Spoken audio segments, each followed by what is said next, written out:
Welcome to the Sleepy Scientist. Tonight, as you settle in and let the day drift quietly away, we're going to wander through one of the universe's most mysterious realms, the hidden substance that binds everything together. It's called dark matter, and though it makes up most of the cosmos, we've never seen it. So, if you're ready, dim the lights, take a deep breath, and let's drift gently into the dark matter of space. Before we begin, I'd love to know, where in the world are you listening from tonight? It's always fascinating to see how far curiosity travels before bedtime, and if you're new here, please do consider giving the video a like and subscribing for more calm, curious explorations of science and the universe. To those already part of this sleepy little community, thank you sincerely. Don't forget to tap the notification bell so you'll never miss the next quiet journey through the stars. I hope this video isn't so interesting that it keeps you awake, but if it does, at least you'll fall asleep a little wiser. So, what exactly is holding galaxies together when there's not enough visible matter to do the job? Dark matter. The phrase itself sounds like something out of science fiction. Mysterious, invisible, maybe even ominous, but in truth, it's the quietest and most patient part of the universe. It doesn't glow, it doesn't collide, and yet its invisible weight sculpts the cosmos into the shape we see tonight. For nearly a century, astronomers have watched galaxies spin faster than they should. Stars hold together when gravity alone should scatter them, and entire clusters of galaxies drift as though guided by unseen hands. Each clue whispered the same thing. There's more out there than light can tell us. In this calm exploration, we'll drift from those first strange observations to the vast web of invisible filaments stretching between galaxies. We'll follow the evidence written in the bending of starlight and the afterglow of the Big Bang. Along the way, we'll meet the tiny hypothetical particles that might make up this dark mass, and the quiet experiments hidden deep underground that are still listening for them. No equations tonight, no heavy jargon, just the slow, steady rhythm of a mystery that has shaped everything we know. As you relax and listen, imagine the universe as a great tapestry, woven mostly from threads you cannot see. The stars are only the embroidery. The true fabric lies beneath, silent and unseen, the dark matter of space. In the quiet decades between the two world wars, when telescopes were still guided by hand and photography required patience measured in hours, a Swiss astronomer named Fritz Zwicky began studying a cluster of galaxies far beyond our own. It was called the Coma Cluster, a vast congregation of thousands of galaxies, each filled with billions of stars drifting together through intergalactic space. Zwicky was fascinated by its structure, but as he studied it more closely, something didn't add up. He measured the speeds at which the galaxies were moving, and they were racing around far too fast. According to Newton's law of gravity, the visible matter in those galaxies simply wasn't enough to keep the cluster together. The galaxies should have flown apart like sparks scattered by the wind, but they hadn't. They were still bound, still orbiting within the cluster's gravitational grasp. The numbers told a strange story. The Coma Cluster appeared to weigh hundreds of times more than what its visible stars and gas could account for. Zwicky, with his sharp tongue and impatient brilliance, called this missing ingredient dunkle Materie, dark matter. It wasn't meant to be poetic. He simply needed a name for whatever invisible something was holding everything together. His calculations were based on what's called the virial theorem, a straightforward principle in astrophysics that connects how fast things move within a system to how much mass that system must have. In simple terms, if galaxies move faster than expected, there must be extra gravity keeping them from flying away. Gravity, after all, only follows one rule. The more mass you have, the stronger your pull. Zwicky's observations implied that there was a vast amount of unseen mass providing the glue. At first, few people paid attention, Zwicky had a reputation for being, let's say, a little difficult. He once described some of his colleagues as spherical bastards, meaning they were bastards no matter which way you looked at them. Brilliant, yes. Diplomatic, not so much. But even if his personality grated on others, his math did not lie. The coma cluster really did move as if it were full of hidden weight. The idea of missing mass seemed too strange for many astronomers at the time. The universe was still thought of as a place made of visible things: stars, gas, dust, and planets. The notion that most of its substance might be invisible was almost unthinkable. Perhaps Zwicky had made an error in his measurements, or maybe the light from distant galaxies was being distorted in ways they didn't yet understand. It was easier, and far more comfortable, to assume that the problem lay in the data rather than in the universe itself. Yet the numbers kept whispering the same story. The galaxies in the coma cluster were moving too quickly for their visible light to explain. Even if you added up every star, every cloud of gas, and every faint wisp of starlight, it still wasn't enough. Something else, something unseen, had to be providing most of the cluster's mass. To picture it, imagine floating in space, looking down upon the coma cluster. Thousands of galaxies gleam like lanterns drifting across a dark sea. Between them lies nothing but blackness. But that blackness isn't truly empty. It's heavy with something invisible, an unseen web that binds each lantern in place. If you could somehow strip away that hidden mass, the galaxies would scatter like sparks from a dying fire, leaving only emptiness behind. Zwicky's discovery planted a seed of doubt in the neat, luminous picture of the cosmos. For the first time, scientists were forced to consider that what they could see, the glittering stars and glowing nebulae, might be just the thin surface of something far greater. He couldn't know it then, but his lonely calculations were the first cracks in the universe's bright facade. Behind the light, a shadowed architecture was waiting to be revealed. It would take decades for others to notice it, and nearly a century later humanity would still be trying to understand it. What Zwicky had stumbled upon wasn't a trick of measurement or a gap in data. It was a truth so large that it would reshape cosmology itself. The visible universe was not the whole story. The luminous galaxies that filled the night sky were only the decorations on a far grander structure. It's an oddly comforting thought, that even in the darkness there is structure, balance, and hidden order. The coma cluster didn't need more stars or brighter light to stay together. It needed the quiet weight of the unseen, the gravity of something that asks for no attention, offers no glow, but holds everything in its place nonetheless. Fritz Zwicky didn't have the tools to see what that something was, only the courage to point out that it must exist. His data didn't reveal a new kind of star or planet. It revealed a new kind of ignorance, a reminder that the universe still had secrets it wasn't ready to share. And as the decades passed, astronomers would begin to notice the same strange imbalance in other galaxies too. The whisper that began in the coma cluster would grow louder, echoing across the cosmos, until scientists could no longer ignore it. What Zwicky saw in that cluster of drifting lanterns was not an anomaly. It was the first hint of a hidden order shaping everything we see. A whisper had become a pattern. In the middle of the 20th century, astronomy was undergoing a quiet revolution.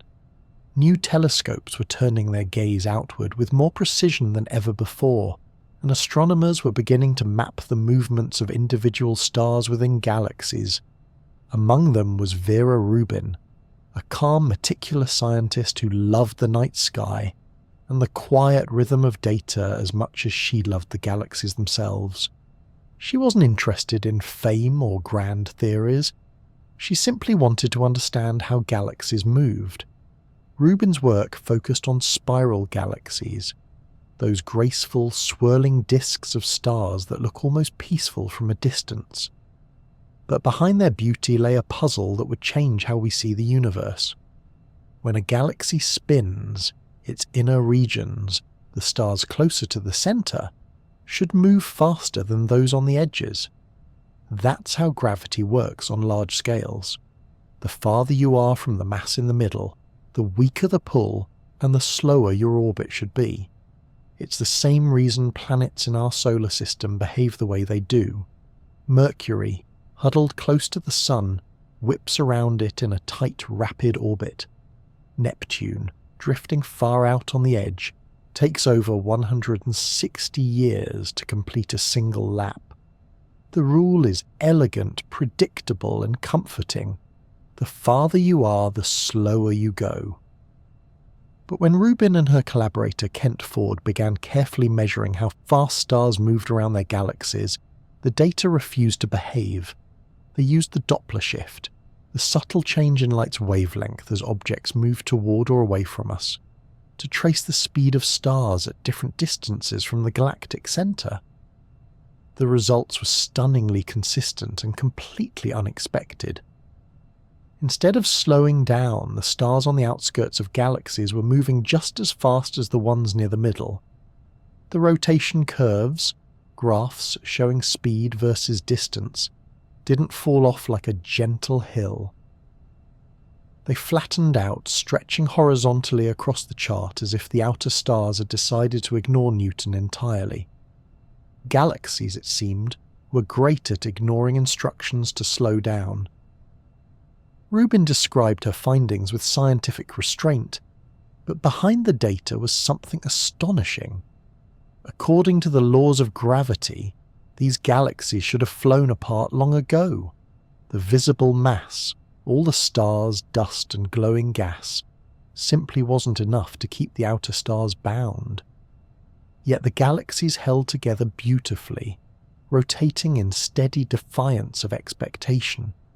Something unseen had to be adding extra gravity, not just a little bit, but several times more than all the visible matter combined. Whatever it wasn't emitting light, wasn't colliding like normal matter, and wasn't hiding behind clouds of dust. It was there, invisible but undeniable, forming a vast halo around each galaxy, reaching far beyond the luminous edge. To picture it, imagine a record player turning slowly in the dark. You can see the glowing dots near the centre spinning swiftly, but even the faint ones near the edge circle, with surprising speed, refusing to drift behind. The music, in this case gravity, plays evenly from centre to rim. The galaxy is the record, and the invisible dark matter halo is the hand keeping the rhythm steady. Rubin's data wasn't just a fluke of one galaxy. As she studied more and more of them, from tiny dwarfs to enormous spirals, the same pattern emerged again and again. Flat rotation curves, fast outer stars, hidden mass. What began as a single anomaly turned into an undeniable rule of nature. Her results were met with skepticism at first, as most revolutionary findings are. The idea that galaxies might be surrounded by huge cocoons of unseen matter felt outlandish. Perhaps there was a problem with the data, or maybe the laws of gravity themselves needed tweaking. Rubin, however, was thorough to the point of perfection. She repeated her measurements, refined her instruments, and expanded her sample until the evidence became unassailable. The galaxies weren't misbehaving, they were revealing the universe's hidden architecture. And what made Rubin's work so remarkable wasn't just the precision of her science, but the quiet grace with which she carried it out. She didn't frame her discovery as a cosmic upheaval. She treated it as a natural part of learning, another layer of truth waiting patiently for us to notice. She once said, "We are still groping for understanding." It wasn't a confession of confusion, but of wonder. The implications were enormous. If every galaxy needed an invisible halo of dark matter to hold itself together, then dark matter must be everywhere, woven through the cosmos, anchoring every cluster and filament. It wasn't a rare oddity. It was the dominant form of matter in the universe. The bright stars and glowing nebulae we admire are just the frosting on a vast invisible cake. Vera Rubin didn't claim to know what dark matter was, only that it must be there. Her quiet determination reshaped modern astrophysics. The universe was suddenly heavier, stranger, and more beautiful than anyone had imagined. For every twinkling point of light, there was an ocean of unseen mass making sure it stayed in place. Her discovery also highlighted something profound about science itself. Sometimes the universe doesn't shout its secrets. It whispers them through patterns that refuse to fade. A flat line on a graph can be as earth-shaking as a supernova, if only we have the patience to listen. Rubin's galaxies continued to spin, calm, elegant, and slightly rebellious, as if reminding us that light is not the only way to measure reality. Behind every star is the quiet pull of the invisible, and behind every discovery is someone who noticed when the numbers didn't behave. When Vera Rubin passed away in the year 2016, the scientific world mourned not just the loss of a brilliant mind, but the gentle curiosity she embodied. Her work didn't just confirm the existence of dark matter, it transformed it from a vague idea into a cornerstone of cosmology. She showed that even in the grand, impersonal scale of the universe, progress begins with the simple act of noticing something small, a graph that refuses to tilt, a star that spins too fast. In the end, her galaxies kept their rhythm. They turned, unhurried and unbothered, guided by invisible hands, each one a reminder that the universe's greatest forces are not always the ones we can see. The light shows us beauty, but the dark reveals truth, and in that balance, between brightness and shadow, lies the quiet heart of the cosmos, spinning forever through the night. Gravity is a little like a gossip in the cosmos. It cannot keep a secret. No matter how invisible something is, if it has mass, gravity will tell on it. It bends light, tugs on stars, and leaves unmistakable fingerprints wherever it acts. You can hide from the telescope, but you can't hide from gravity. Every object with mass curves the fabric of space around it. Einstein's general theory of relativity showed that gravity isn't a force pulling things from afar like a string. It's the shape of space-time itself. A star, a planet, or even you at this very moment are all pressing gently into that cosmic fabric, warping it ever so slightly. The heavier something is, the deeper its indentation becomes. When light travels through this warped terrain, it bends and twists along those curves, not because it wants to, but because the path itself has changed. This is why, even though dark matter doesn't shine or reflect, we can still see where it hides. The light from distant galaxies is stretched, bent, or even duplicated as it passes through regions filled with invisible mass. Astronomers can trace that distortion and reconstruct the unseen landscape behind it. It's like watching the ripples on a pond and knowing something large is moving beneath the surface, even though the water itself remains opaque. Gravity gives dark matter away every time. When stars move too quickly, when light bends in unexpected ways, or when galaxies cling together tighter than their visible mass allows, gravity is whispering the same thing. There's more here than meets the eye. To make sense of this, picture the universe as a vast river system. The glowing stars and galaxies are the shimmering reflections you see on the surface, beautiful but superficial. Beneath that glassy calm flow, powerful unseen currents, the gravitational influence of dark matter.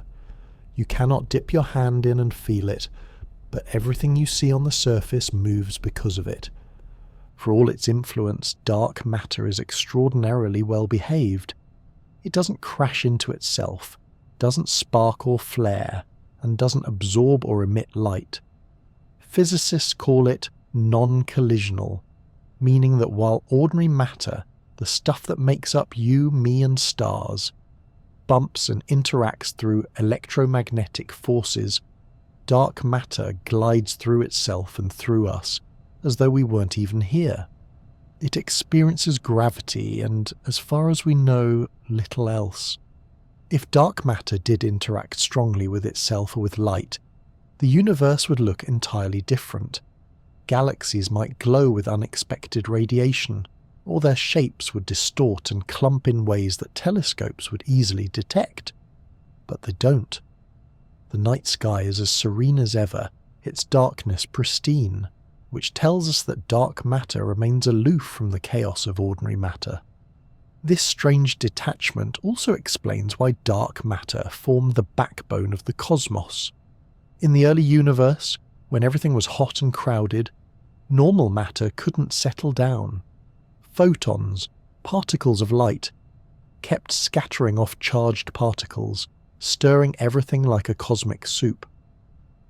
Dark matter, however, stayed cool and indifferent, unaffected by light. It began gathering quietly under its own gravity, forming the first clumps, the seeds of future galaxies. When the universe finally cooled enough for ordinary matter to calm down, it fell into those dark matter wells like sand settling in the grooves of a riverbed. In this sense, dark matter acted like a silent architect. It didn't build galaxies by hand, but it shaped the terrain on which they would rise. Without it, the universe might still be a thin fog of gas and radiation, bright but empty. The irony, of course, is that gravity itself is the weakest of all the fundamental forces, yet over cosmic distances it becomes the most dominant. It's the patient sculptor, the one that never stops carving. Over billions of years, its gentle persistence rearranges stars, clusters, and entire galaxies into patterns we can see from across time, and every one of those patterns carries the subtle trace of the dark. Sometimes, the universe reveals these traces dramatically. When two clusters of galaxies collide, their visible gas clouds crash together and slow down, heating up into bright X-ray emitting knots. But the dark matter halos pass straight through one another, unaffected. The galaxies and gas pause for a moment, but the dark matter continues its dance, indifferent to the commotion. The result is a cosmic separation of light and gravity, one of the clearest signs that dark matter is real, and that it plays by its own quiet rules. For astronomers, these moments are like catching a glimpse of the invisible currents beneath the glassy river.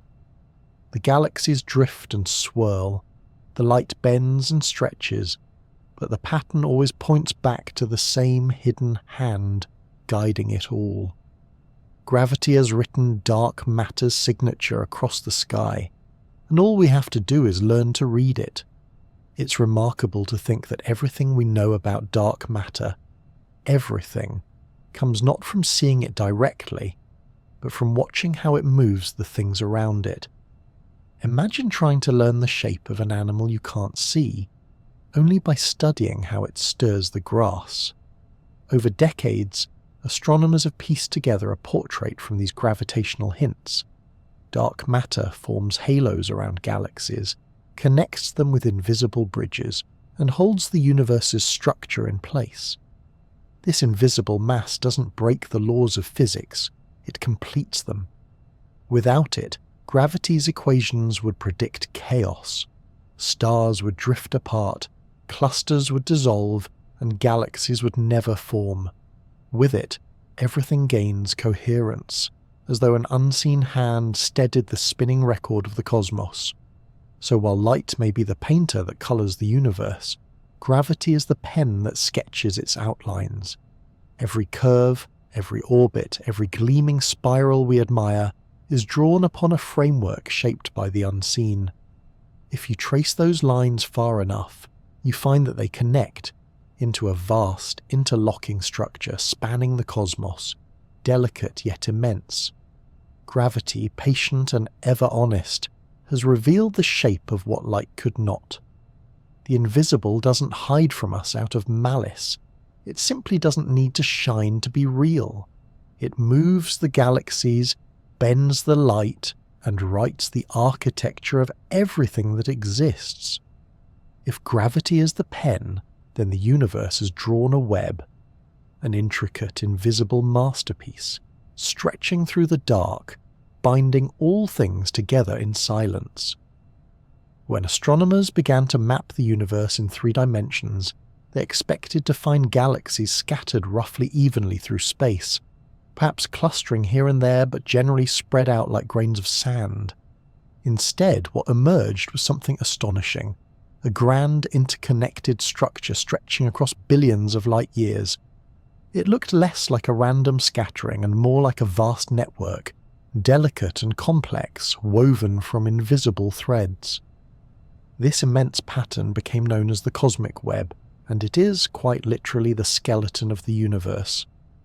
The glowing galaxies and clusters of galaxies trace its filaments like beads on invisible strings, while between them lie immense voids, vast regions of almost perfect emptiness, where hardly a single galaxy resides. To see the web is to glimpse the quiet architecture of creation, the dark scaffolding upon which all the light of the cosmos hangs. At first glance, it's difficult to imagine how such structure could have formed. The early universe was nearly uniform, a smooth, hot soup of particles and radiation, with only the tiniest ripples in density, variations of 1 part in 100,000. Those faint ripples were like the seeds of everything to come. Where there was just a little more matter than average, gravity began to gather it, slowly and patiently, drawing it into denser knots. Over billions of years, those knots grew into the filaments and clusters we see today. Dark matter was the quiet builder behind it all. Ordinary matter, the kind that glows and forms stars, was too busy interacting with light in the universe's early days. It was hot, restless, and easily scattered by radiation. Dark matter, on the other hand, doesn't care about light. It simply moves under the influence of gravity. It began clumping together long before anything visible could follow. Once the dark matter had formed its invisible web, the gas and dust of ordinary matter flowed into those channels, pooling and cooling until the first stars ignited. The result is an intricate balance of light and shadow, luminous galaxies shining along the dense filaments of unseen matter, surrounded by vast empty voids. These filaments stretch across unimaginable distances, some spanning hundreds of millions of light years. If you could somehow step outside the universe and look down on it, it might resemble the neural network of a brain, or the branching roots of a tree glowing faintly against a black canvas. Astronomers often describe the web using words borrowed from biology or geology: filaments, nodes, clusters, and voids. The filaments are the long strands connecting everything, like cosmic highways. The nodes are intersections where filaments meet, the densest regions where galaxy clusters form. The voids are the dark spaces in between, vast cosmic deserts that make up most of the universe's volume. It's a little like foam or the bubbles in a rising loaf of bread, except the bubbles here are empty and the walls between them are made of galaxies. To study this grand design, scientists rely on large-scale galaxy surveys, sweeping the night sky to measure the positions and distances of millions of galaxies. When plotted in 3 dimensions, the picture that emerges is breathtaking. Not a random spray of points, but an elegant tapestry of structure. Each filament hums with gravity's quiet pull, every void whispers of balance. But the most striking thing about the cosmic web is that its shape can be reproduced, almost perfectly, using computer simulations. These models, built on what's called the lambda cold dark matter framework, start with simple physics: the expansion of space, gravity, and the presence of dark matter that moves slowly and interacts weakly. From those humble ingredients, a digital universe blossoms. In these simulations, dark matter is represented by millions or billions of particles that attract each other gravitationally as the virtual universe expands. Over time, tiny clumps merge into larger structures, forming long filaments and dense nodes that look astonishingly similar to what telescopes observe in the real sky. It's one of the great triumphs of modern cosmology that with a few key ingredients and the patient hand of gravity, the universe naturally weaves itself into a cosmic web. The lambda in the model represents dark energy, the mysterious force driving the universe's expansion to accelerate. Cold means that dark matter moves relatively slowly, allowing it to clump together instead of zipping around too fast to form structure. Together, these two invisible components, dark matter and dark energy, make up about 95% of everything that exists, while the stars, planets, and gas we can see make up only the remaining 5%.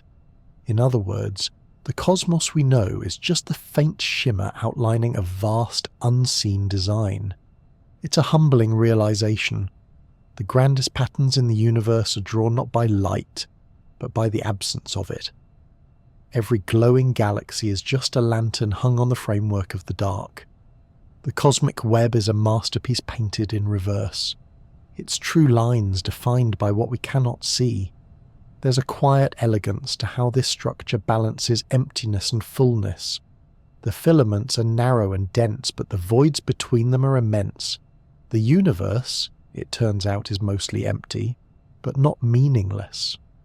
Those empty regions allow the dense ones to exist, just as silence gives shape to music. Without voids, the web could not breathe. Without the dark, the light could not shine. Astronomers have even found that the web's filaments influence how galaxies spin and grow. Galaxies tend to align themselves along these invisible threads, their spins and orientations shaped by the flow of matter through the network. It's as though the entire universe shares a subtle choreography, every galaxy moving to the rhythm of a gravitational symphony that began billions of years ago. To imagine this, think of the veins in a leaf, or the filigree of frost on a window. Each branch, each curve, forms naturally, following simple physical rules repeated over and over again.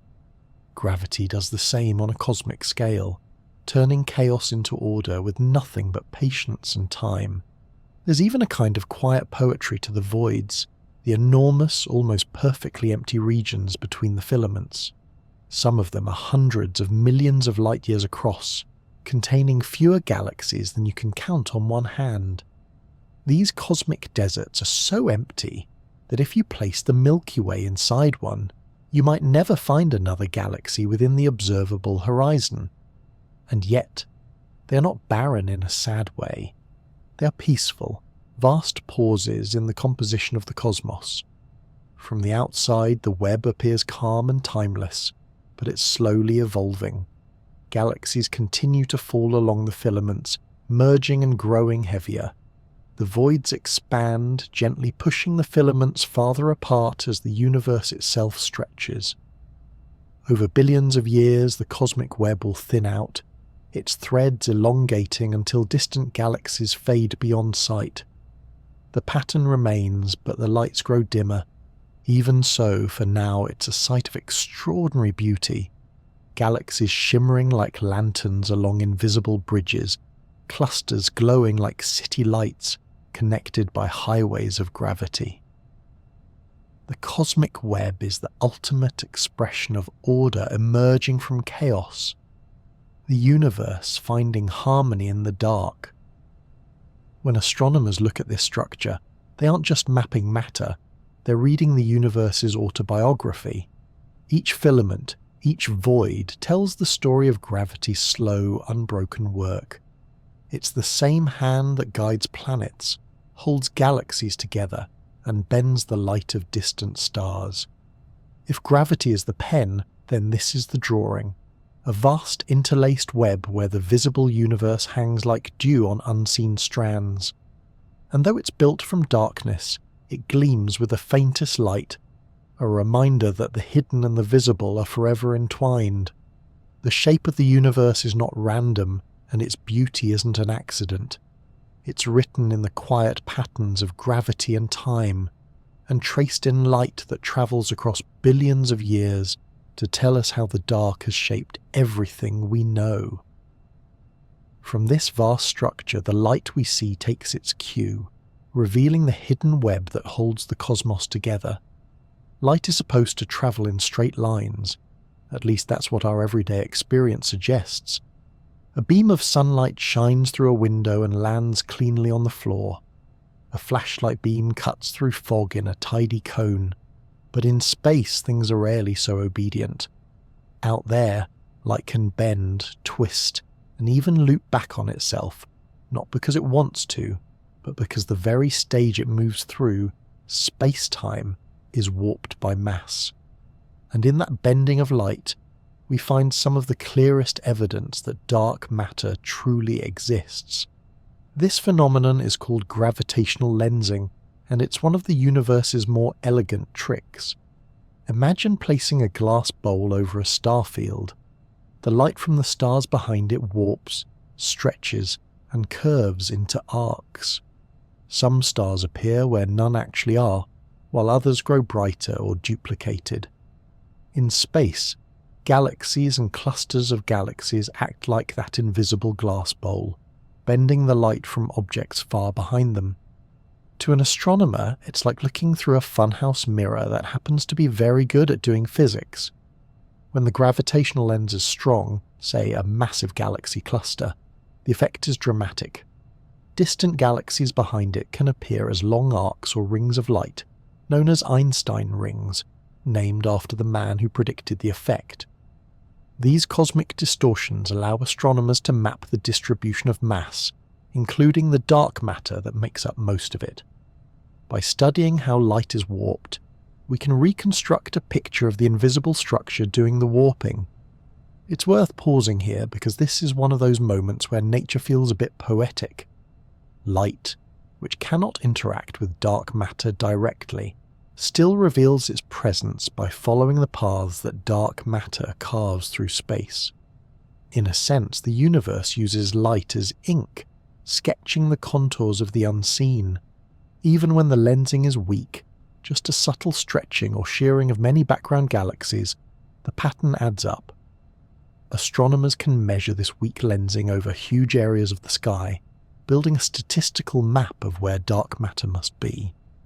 It's a delicate science, requiring immense care and precision, but the reward is a view of the cosmos that no telescope can see directly, a map of gravity itself. One of the most famous and dramatic pieces of lensing evidence came from a system known as the Bullet Cluster, two massive clusters of galaxies that collided around 150 million years ago. When scientists observed the aftermath, they found something deeply revealing. The hot gas that makes up most of the visible matter in the clusters had slowed down and clumped in the middle, glowing brightly in X-ray light. But the bulk of the mass, detected through gravitational lensing, had passed right through the collision, ending up ahead of the gas clouds. This separation between light and mass was astonishing. If gravity were due only to the visible matter, both the gas and the lensing pattern should have lined up. But they didn't. The lensing revealed that most of the cluster's gravitational pull came from something that didn't interact with gas at all. Something invisible, collisionless, and dominant. It was as if two invisible ghosts had drifted past one another, while the visible debris lagged behind.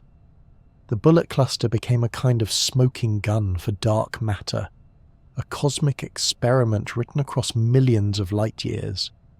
It showed that dark matter behaves differently from ordinary matter, gliding through collisions rather than heating up or slowing down. And because gravitational lensing traces mass regardless of what it's made of, it provided one of the clearest, simplest proofs that the universe's mass is not where the light is.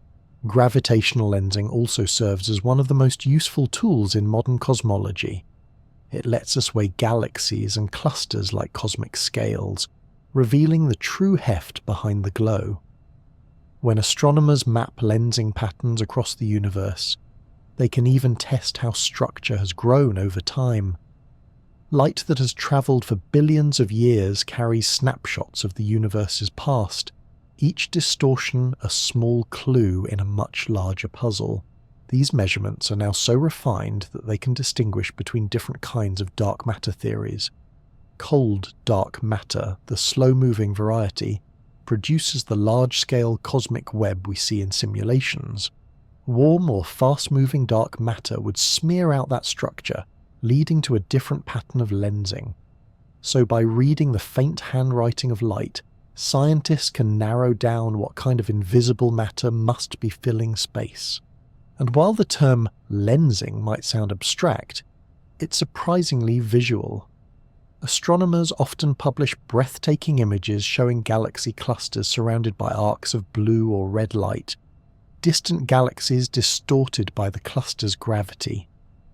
In some cases, a single galaxy is copied several times across the sky, its images arranged in a circle or stretched into shimmering streaks.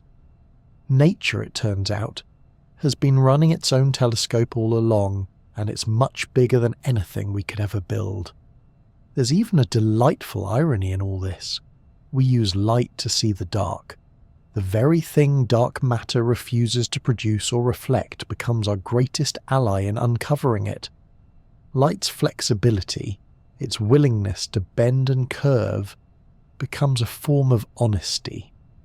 Wherever it deviates, we know something massive is pulling it aside.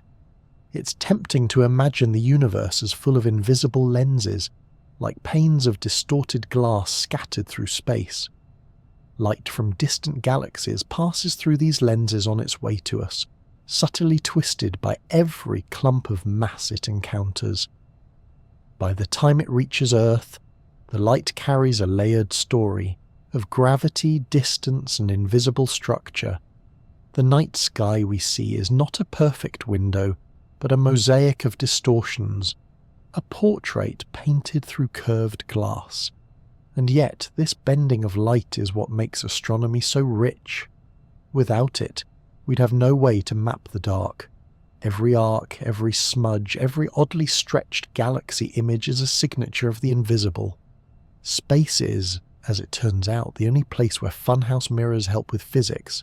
There's something profoundly human about this kind of discovery. We're creatures who depend on light to see, and yet we've found a way to use that same light to learn about what lies beyond it. We read the universe by its distortions, like archaeologists brushing dust off the faint outlines of a fossil, and the deeper we look, the more we realize how elegantly the cosmos keeps its balance. The seen and unseen, intertwined in ways that are both mathematical and poetic. Gravitational lensing reminds us that even when light bends, truth doesn't. It's just refracted, waiting to be untangled. The arcs and rings scattered across deep space images aren't imperfections. They're the universe speaking in the language of geometry and gravity. And if you trace that language far enough back, following the light as it stretches across billions of years, you find that the same gentle distortions appear in the earliest glow of the cosmos itself, the faint afterlight of the Big Bang still rippling with the fingerprints of the dark. Long before there were stars, galaxies, or even atoms as we know them, the universe was filled with a hot, dense fog of particles and light all tangled together. It was a place without transparency, a cosmic dawn before dawn. Photons, the particles of light, couldn't travel freely because they were constantly colliding with electrons and protons in a restless dance of energy. If you could have stood in that ancient fire, you wouldn't have seen anything at all. The universe wasn't dark, it was blinding, but as it expanded it cooled. And when it cooled enough, about 380,000 years after the Big Bang, everything changed. The free electrons settled down and joined with protons to form neutral hydrogen atoms. For the first time, light could travel unobstructed, racing outward across space like ripples spreading from a stone dropped into an infinite pond. That light has been travelling ever since, stretching and fading as the universe expanded, until today it reaches us as a faint, nearly uniform glow known as the cosmic microwave background, the oldest light in existence. If you tune a television between channels and see a bit of static, a tiny fraction of that noise is the whisper of that primordial glow.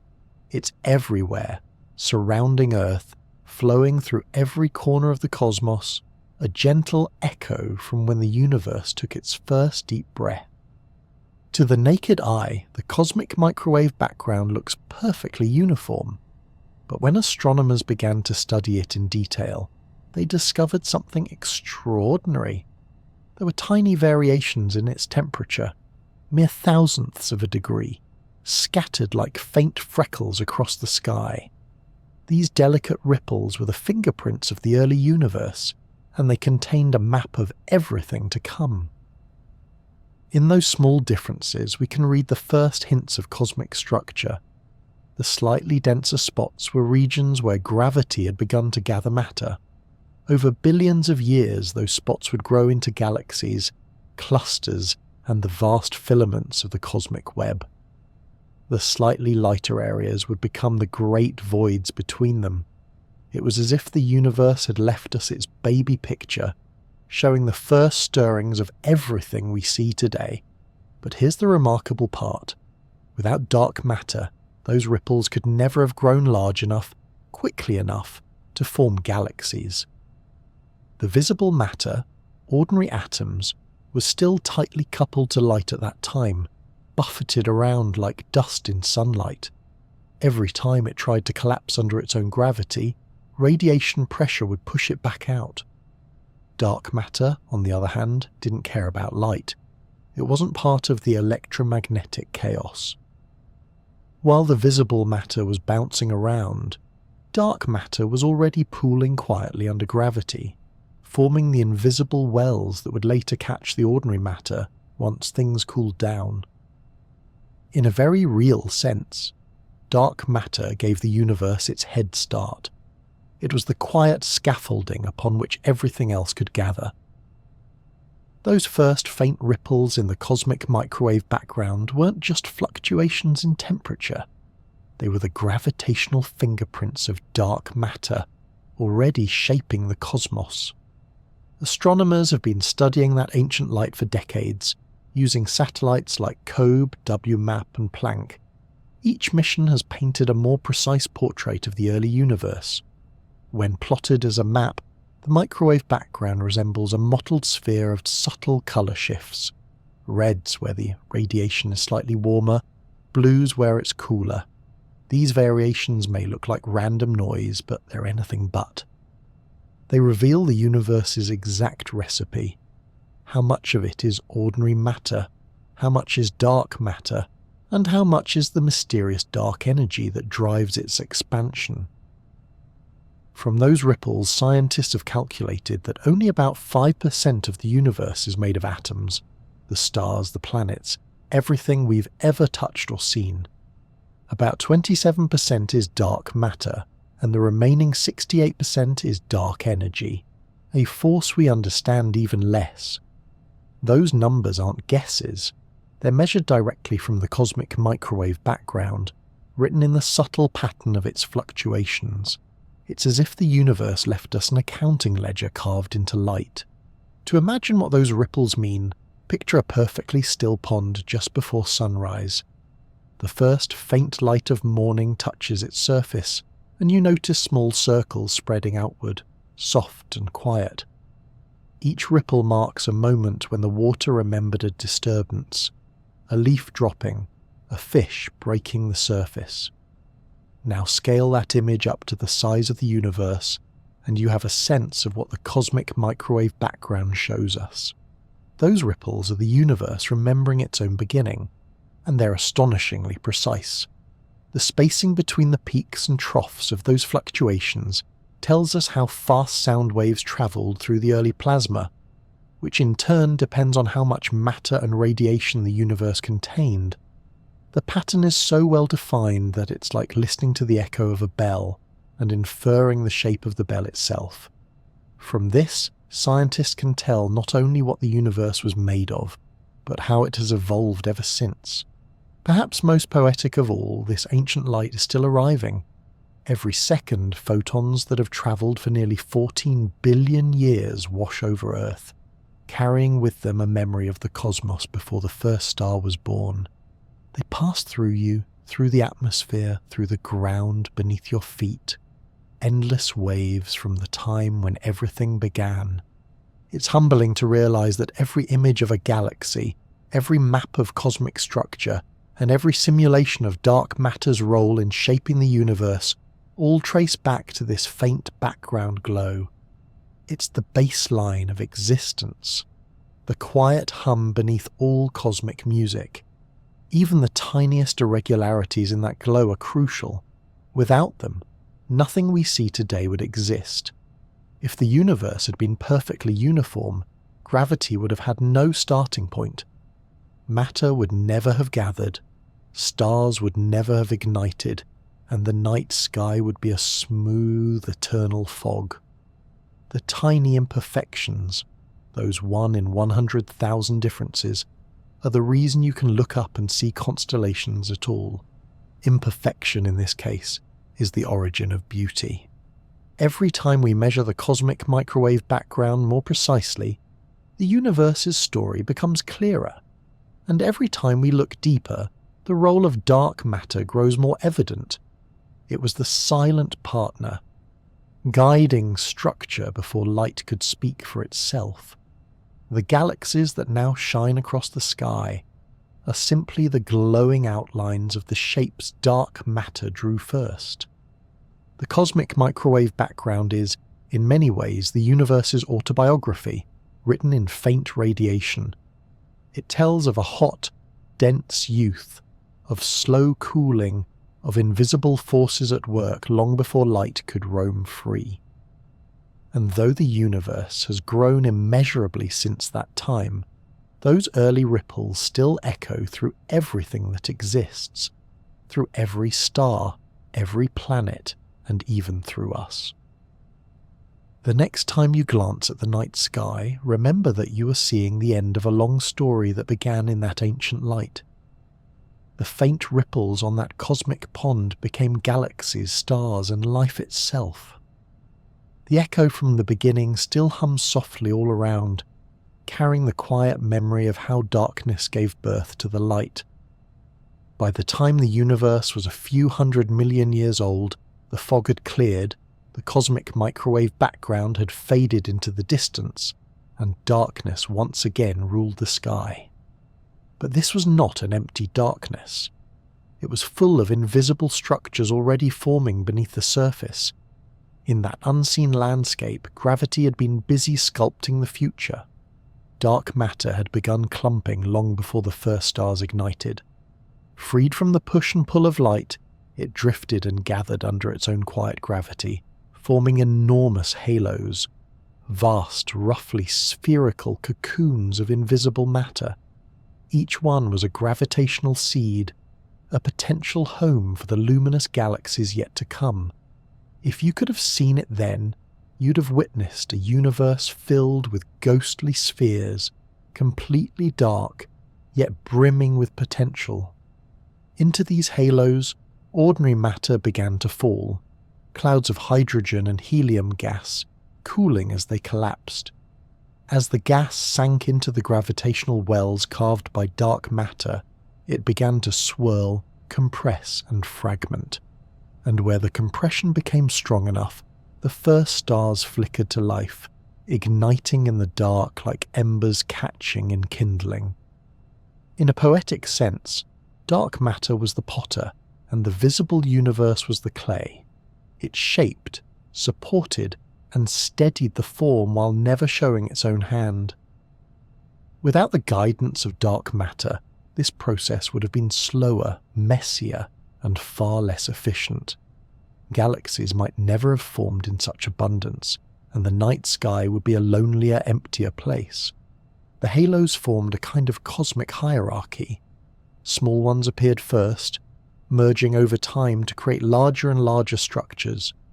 When two halos collided, their dark matter passed through almost unhindered, combining to form a new, more massive home for galaxies to grow within.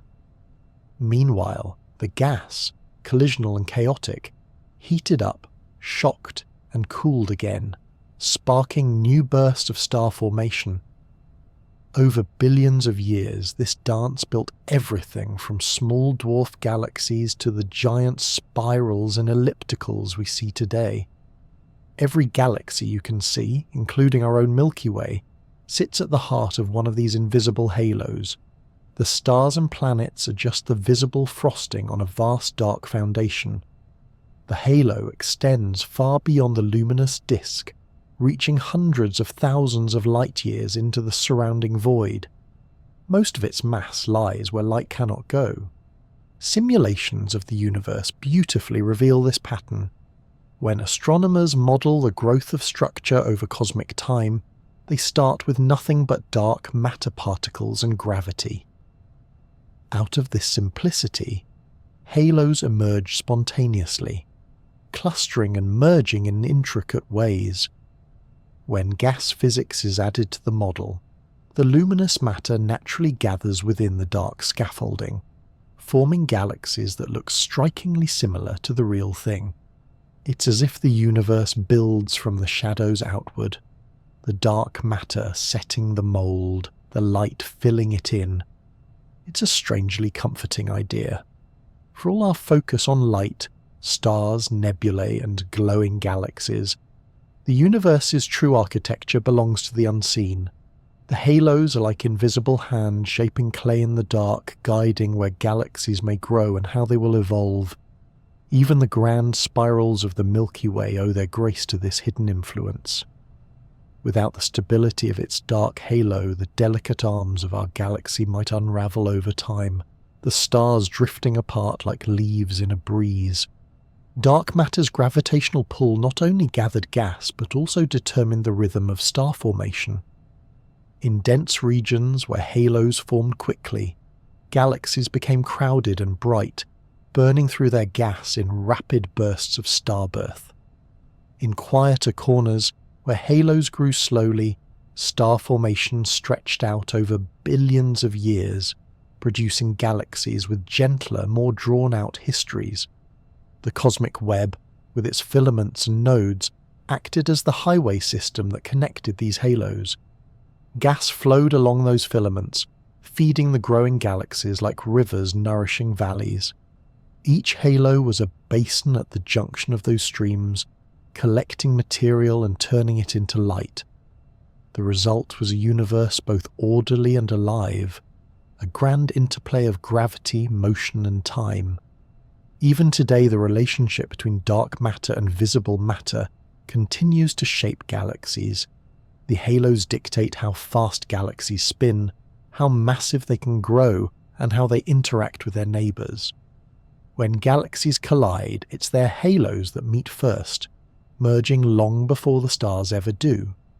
The luminous mergers we observe, those spectacular collisions captured by telescopes, are merely the visible surface of a deeper, darker event happening quietly beneath. Astronomers have even found hints of the influence dark matter has on the smaller scales. Tiny dwarf galaxies, orbiting giants like the Milky Way, appear to be held together by dense knots of dark matter. Without it, their weak gravity wouldn't be enough to prevent them from being torn apart.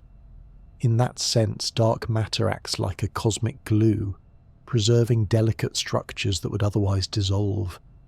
If dark matter didn't exist, the universe would be unrecognizable. The early gas would have remained evenly spread, unable to condense quickly into stars. Galaxies, if they formed at all, would have been smaller, rarer, and dimmer.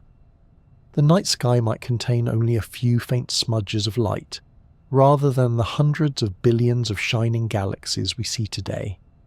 The dark, it turns out, made the light possible. There's also something deeply poetic about the timing. The first stars to form inside those halos likely lived fast and died young. They burned with incredible heat, flooding the surrounding universe with ultraviolet light that slowly burned away the lingering fog of hydrogen. Their death scattered heavy elements, carbon, oxygen, and iron that later became the building blocks of planets and life. In that way, the unseen sculptor didn't just shape the galaxies, it set the stage for everything that would one day wonder about its handiwork. Astronomers continue to refine their understanding of how halos evolve. They measure how galaxies move within them, how gas flows through them, and how they grow over billions of years. The details are complex, but the story remains elegantly simple. Where dark matter gathers, light follows. The halos form the invisible wells, and the stars are the reflections on their surface. Sometimes, when you look at a photograph of a galaxy, perhaps the Andromeda Galaxy, glowing softly against the black, it's easy to forget that most of what holds it together cannot be seen. The stars trace graceful spirals, but the shape of the whole is determined by something larger, quieter, and profoundly mysterious. Every rotation, every flicker of light is a testament to that hidden framework. If you could strip away the stars and gas, you'd still see the galaxy's true form, a dark, massive halo extending far beyond the edges of what we can observe. It's a form shaped by gravity alone, sculpted patiently over cosmic time and still growing, ever so slowly, even now. Dark matter doesn't build in haste, it doesn't shine or shout, but it holds everything in its steady grasp, shaping the luminous universe like a potter, moulding clay by touch alone. The galaxies are its art, delicate, enduring, and beautifully balanced against the void. And though it will never be seen, its fingerprints are everywhere, pressed gently into the light of every star. Every galaxy in the universe, no matter how bright, elegant, or unruly, lives inside an invisible bubble, a vast spherical cocoon of dark matter called a halo. If you could see it, it would look like a glass sphere surrounding a lantern, clear yet full of weight. The stars, planets, gas and dust occupy only a tiny region in the centre, glowing softly while the halo stretches far beyond, quiet and unseen. The halo is not a fragile shell, it is the galaxy's gravitational foundation. Without it, galaxies would fall apart. The halo's mass dominates the system, outweighing the visible stars by a factor of 10 or more. Its gravity keeps the stars moving in their stable orbits, preventing them from drifting away into intergalactic space. The glowing spiral of a galaxy is just the visible crest of a much deeper structure, a bright surface floating in a sea of darkness. In shape, the halo is roughly spherical, extending hundreds of thousands of light years in all directions. While the visible galaxy might span only a few tens of thousands of light years, the halo stretches well beyond, surrounding it like a silent guardian. It's made not of atoms or dust, but of dark matter particles, whatever they turn out to be, moving in a swarm, orbiting under the shared pull of gravity. They don't collide or interact like gas molecules.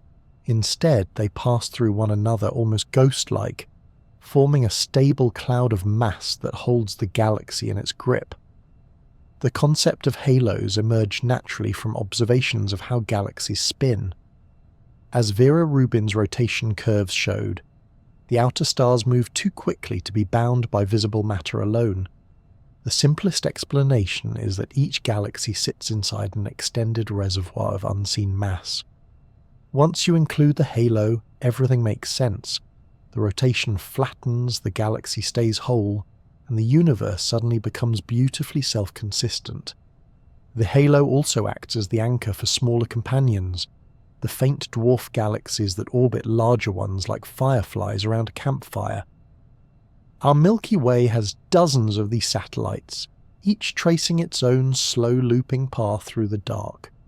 Some are so dim they contain only a few thousand stars, yet they remain bound because the halo's gravity reaches far enough to keep them close. In a cosmic sense, the halo gives galaxies their families, holding them together across vast distances. Inside the halo, stars and gas are free to move, but they are not free to leave. The gravitational potential well is deep, like the basin of an invisible bowl. This is why galaxies don't just scatter over time, even though their stars move at hundreds of kilometers per second. The halo's gravity catches them, bends their paths, and turns their random motions into elegant, coherent orbits. When two galaxies merge, it's their halos that meet first, overlapping and blending before the stars ever collide. The merging halos act like soft cushions, absorbing the gravitational impact.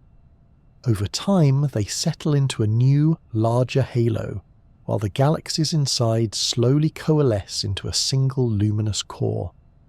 The halos make galactic mergers less like crashes and more like cosmic slow dances, drawn out, graceful, and inevitable. Not all halos are identical. Some are denser in the centre, others are more diffuse. Astronomers have long debated how dark matter arranges itself within them. Computer simulations tend to produce halos that are sharply peaked in the middle, what scientists call a cusp. But some observations suggest that real galaxies may have smoother, flatter cores instead. This difference, known as the core cusp problem, hints that we may still be missing part of the story. Perhaps dark matter behaves differently than expected, or perhaps ordinary matter, through supernova explosions or the gravitational tug of gas clouds, reshapes the inner halo over time. Whatever the explanation, the halos remain resilient. They have survived collisions, mergers, and cosmic expansion. Over billions of years, as galaxies grew and evolved, their halos kept their quiet vigil, preserving structure even as stars came and went. To get a sense of scale, imagine the Milky Way suspended inside its halo. The bright disk we see at night, that band of stars stretching across the sky, spans about 100,000 light-years. But the halo around it may reach more than 10 times farther. It extends so far that our nearest large neighbour, the Andromeda Galaxy, is already brushing the edge of it. In fact, the halos of the Milky Way and Andromeda are likely already overlapping, their invisible outskirts mingling long before their visible forms will meet. In about 4 billion years, when the two galaxies merge, their halos will have been dancing together for most of cosmic history. The Milky Way's halo is also home to mysterious stellar streams, long thin trails of stars that mark the paths of smaller galaxies and clusters torn apart by gravity. Each stream is a scar, a visible trace of something once whole. By studying their shapes and motions, astronomers can infer the distribution of dark matter throughout the halo, much like archaeologists reconstructing ancient ruins from scattered stones. It's a quiet way of mapping the invisible, using light as a tracer of shadow. The halo's role goes beyond mere stability. It also regulates how galaxies evolve. Gas falling into the halo is heated as it descends, creating a warm, diffuse envelope that can later cool and form new stars.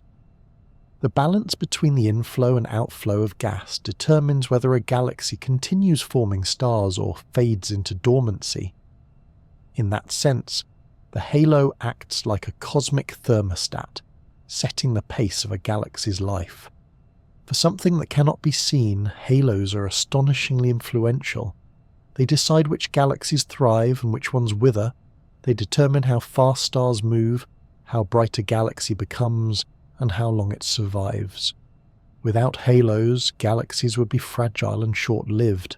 With them, they can endure for billions of years, spinning calmly in the dark. It's a comforting image, a lantern suspended inside a glass sphere, glowing softly while invisible arms cradle it from every direction. The light and the dark, entwined not in opposition but in partnership. The stars may draw our eyes, but the halo gives them a home. As we study more galaxies, near and far, we find that this pattern repeats everywhere. Every spiral, every elliptical, every faint cluster tucked at the edge of observation lives within its own invisible shell. Even in the emptiest corners of the universe, where galaxies are scarce, Each one sits nestled in its private sphere of gravity. When you gaze at the Milky Way on a clear night, remember that you're looking only at its glowing heart. Beyond those visible stars stretches a vast unseen halo, silent and ancient, holding everything in place. We drift within that invisible sea, bound to it as surely as the stars themselves. Our galaxy's halo doesn't shimmer or glow, but its quiet presence defines the shape of the sky.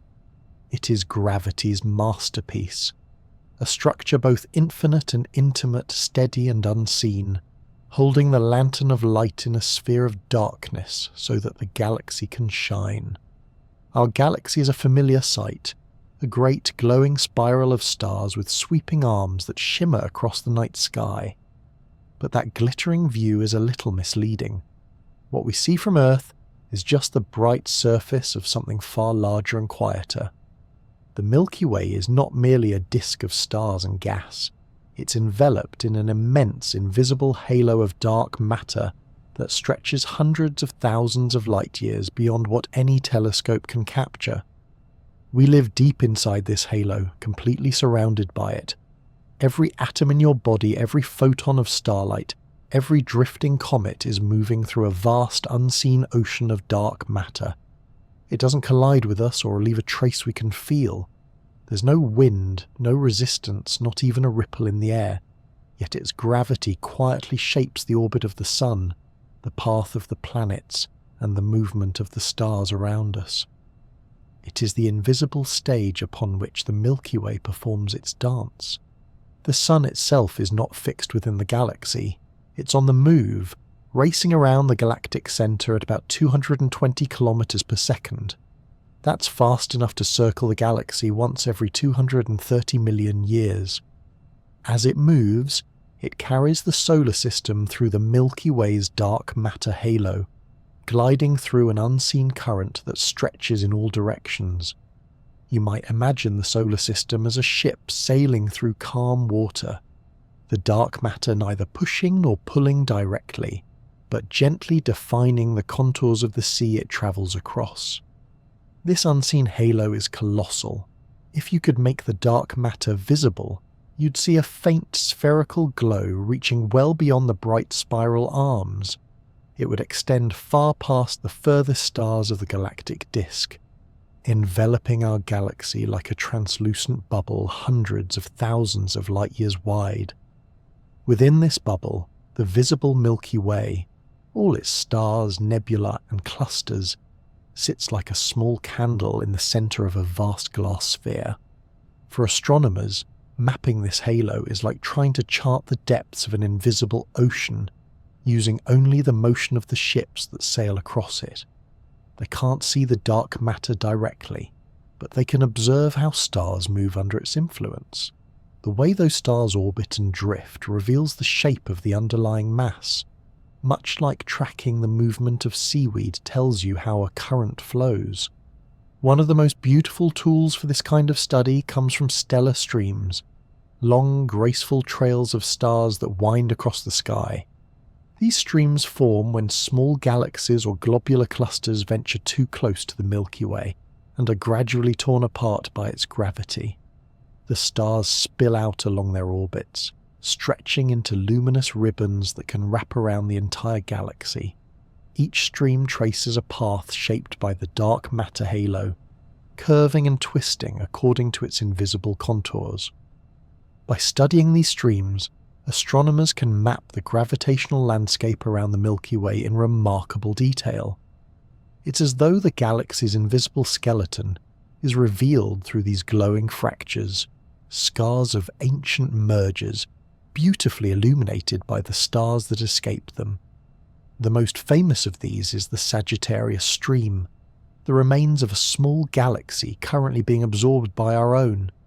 Its long arc of stars wraps around us like a ghostly ribbon, whispering of encounters that happened hundreds of millions of years ago. From these observations, we know that the Milky Way's halo isn't perfectly smooth. It has structure, dense knots, gentle gradients, and subtle ripples caused by collisions with other galaxies. It's a reminder that even the dark is dynamic, evolving and shifting with time. Each passing satellite galaxy leaves a fingerprint in the halo, a ripple in the dark that can last for billions of years. Though we drift within this vast unseen realm, dark matter does not touch us in the usual sense. Its particles pass effortlessly through the Earth, through you, through the walls around you, without ever interacting. Right now, trillions of them may be passing through your body every second. And yet, you wouldn't know. It's an idea that feels eerie at first, but really it's quite peaceful. The dark matter sea doesn't disturb us. It simply carries us along in its immense, patient flow. The halo's gravity keeps the Milky Way stable. It ensures that stars near the edge of the galaxy orbit just as securely as those near the centre. Without it, the outer regions would drift away, dissolving into space like smoke. It's the quiet anchor that holds everything together, the unseen companion to all the brilliant light. Astronomers are still learning about the halo's exact shape. Some evidence suggests it may be slightly flattened, like a sphere pressed gently at the poles. Others think it might be lopsided, warped by ancient mergers or the influence of the nearby Andromeda galaxy. Whatever its shape, it defines the true size of our galaxy, a size far greater than the delicate spiral we can see with our eyes. The dark matter halo also acts as a gravitational net, catching and keeping smaller galaxies that pass too close. Many of the faint satellites orbiting the Milky Way, tiny smudges of light barely visible through telescopes, owe their continued existence to its invisible pull. Over time, some will spiral inward and merge with the Milky Way, feeding its growth and thickening its halo even further. The galaxy we live in is still assembling, still changing, its structure slowly sculpted by the quiet gravity of the dark. It's humbling to realize that every orbit, from the sun's grand circuit of the galaxy to the smallest dance of stars in a cluster, is guided by this unseen hand. We often talk about space as empty, but in truth, we are swimming in a sea of substance that neither glows nor resists, a vast gravitational ocean whose currents define everything we see. When you look up at the Milky Way on a clear night, remember that the glowing band of stars is just a thin layer atop something much larger. We're not outside observers, we're part of this structure, drifting quietly within it. The halo doesn't end at the edge of the sky, it surrounds us completely. Dark matter gives our galaxy its shape, its stability and its longevity. It is the reason our sun follows its steady path, the reason the Milky Way has held together through billions of years of cosmic turbulence. We are passengers in a grand invisible vessel, a ship of stars and darkness sailing through the quiet sea of space. And though we cannot see the waters that carry us, their presence is written in every orbit, every star, and every moment of balance in the night sky. We are sailing through the darkness, guided by a force we cannot touch, held by an ocean we can never see. The dark heart of our very own galaxy. By now, the evidence for dark matter seems overwhelming. Galaxies spin too fast, light bends too strongly, and clusters of galaxies cling together when visible gravity alone shouldn't be enough. Something unseen must be providing that extra mass. But before scientists could start dreaming up exotic new particles, they had to ask a simpler question.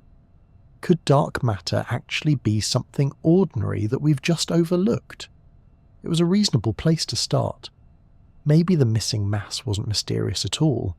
Maybe it was just a bunch of faint stars too dim for our telescopes to see. After all, space is big and stars come in all shapes and sizes. Could the universe simply be filled with a vast population of invisible cold stars quietly orbiting in the dark? For a while that idea had its appeal. Astronomers imagined galaxies swarming with brown dwarfs, stars that never quite ignited, or old white dwarfs, the burned-out remains of once bright suns. They even proposed rogue planets, giant worlds drifting through space without a parent star. Collectively, these objects were dubbed machos, short for massive compact halo objects, because scientists never miss a chance to invent a catchy acronym. But when telescopes became powerful enough to test the idea, the results were clear. Observations showed that there simply weren't enough faint stars or dim remnants to account for the missing mass. Even when astronomers searched for them indirectly, watching for the telltale flicker of background starlight as one of these objects passed in front, an effect called microlensing, the numbers didn't add up. Machos exist, yes, but in nowhere near the abundance required. You could sprinkle as many failed stars across a galaxy as you like, and it still wouldn't come close to the tenfold increase in mass needed to hold everything together. Another suspect was interstellar gas, vast clouds of hydrogen floating invisibly through space. Hydrogen doesn't always emit light. If it's cold enough, it's completely dark. Maybe, some thought, galaxies were wrapped in enormous halos of cold gas. But again, observation quickly ruled that out. Cold gas doesn't stay invisible forever. It interacts with cosmic rays and starlight, producing faint emissions that can be detected with radio telescopes. When astronomers looked for those signals, they found some, but not nearly enough. The halos weren't filled with hydrogen. They were genuinely stubbornly dark. Perhaps dust could be the culprit. Space is full of it. Tiny grains of carbon and silicate that block and scatter light. Maybe the universe was simply dustier than we thought. It's a nice idea, except that dust doesn't just absorb light. It also re-emits it at longer, infrared wavelengths. If the cosmos were filled with that much dust, the sky would glow faintly in the infrared. Sensitive instruments have looked for that glow and it just isn't there. So faint stars, cold gas and dust, all reasonable suspects, all cleared of the crime. The universe, it seems, was hiding something more elusive. Then there were black holes, nature's great catch-all explanation for anything mysterious. What if dark matter was simply a vast population of small black holes sprinkled through space? At first glance, it's tempting. Black holes are invisible, they have gravity, and they can exist in enormous numbers. They check all the boxes, except, once again, the data gets in the way. For one thing, if our galaxy's dark halo were made mostly of black holes, we'd see their effect all the time. They'd cause gravitational microlensing events, brief brightenings of distant stars as the black holes passed in front of them. Astronomers have spent decades looking for such flickers, and while a few have been found, they're far too rare to make up the missing mass. There just aren't enough black holes out there, and if the black holes were large, say the mass of the Sun or bigger, they would leave other unmistakable marks. Their mergers would produce a constant hum of gravitational waves that detectors like LIGO and Virgo could easily hear. The absence of that signal tells us that dark matter can't be made mostly of massive black holes either. It's worth noting that black holes can still account for a small fraction of dark matter. Some might even have formed in the early universe, long before stars, through the collapse of dense regions during the Big Bang, so-called primordial black holes. These are fascinating on their own, but they can't explain the full dark matter puzzle. The numbers simply don't fit. Step by step, the usual suspects were eliminated. The light sources, stars, gas, dust and compact objects could all contribute a little, but not nearly enough to explain what we observe. It's as though we turned every cosmic light switch to its brightest setting and still couldn't fill the room. Astronomers tried turning the lights up. Still dark. This process of elimination was frustrating and thrilling in equal measure. Frustrating because each idea that seemed promising eventually failed under scrutiny. Thrilling because the failure itself was evidence that something truly new must exist. Something outside the realm of ordinary matter. The darkness wasn't an illusion or a mistake in the math. It was a sign that the universe contained a new ingredient we had never seen before. Scientists began to realize that dark matter must be fundamentally different from the atoms that make up everything we know. It doesn't interact with light, it doesn't clump into stars or planets, and it doesn't collide or slow down the way ordinary matter does. It is, by every measure, a separate kind of matter, one that reveals itself only through gravity. This conclusion may sound simple, but it marks a profound turning point. The universe, it seems, is built on two foundations: the visible world we inhabit, and a second, silent component that shapes the first from the shadows. Without the dark matter, galaxies wouldn't form, stars wouldn't hold their orbits, and the cosmos itself might look flat and featureless. The mystery now was no longer where the dark matter was. We could trace its presence through its gravitational effects. The mystery was what it was. What kind of particle could be so ghostly, so indifferent to light, and yet so essential to everything that exists? That question would lead physics and astronomy down an entirely new path.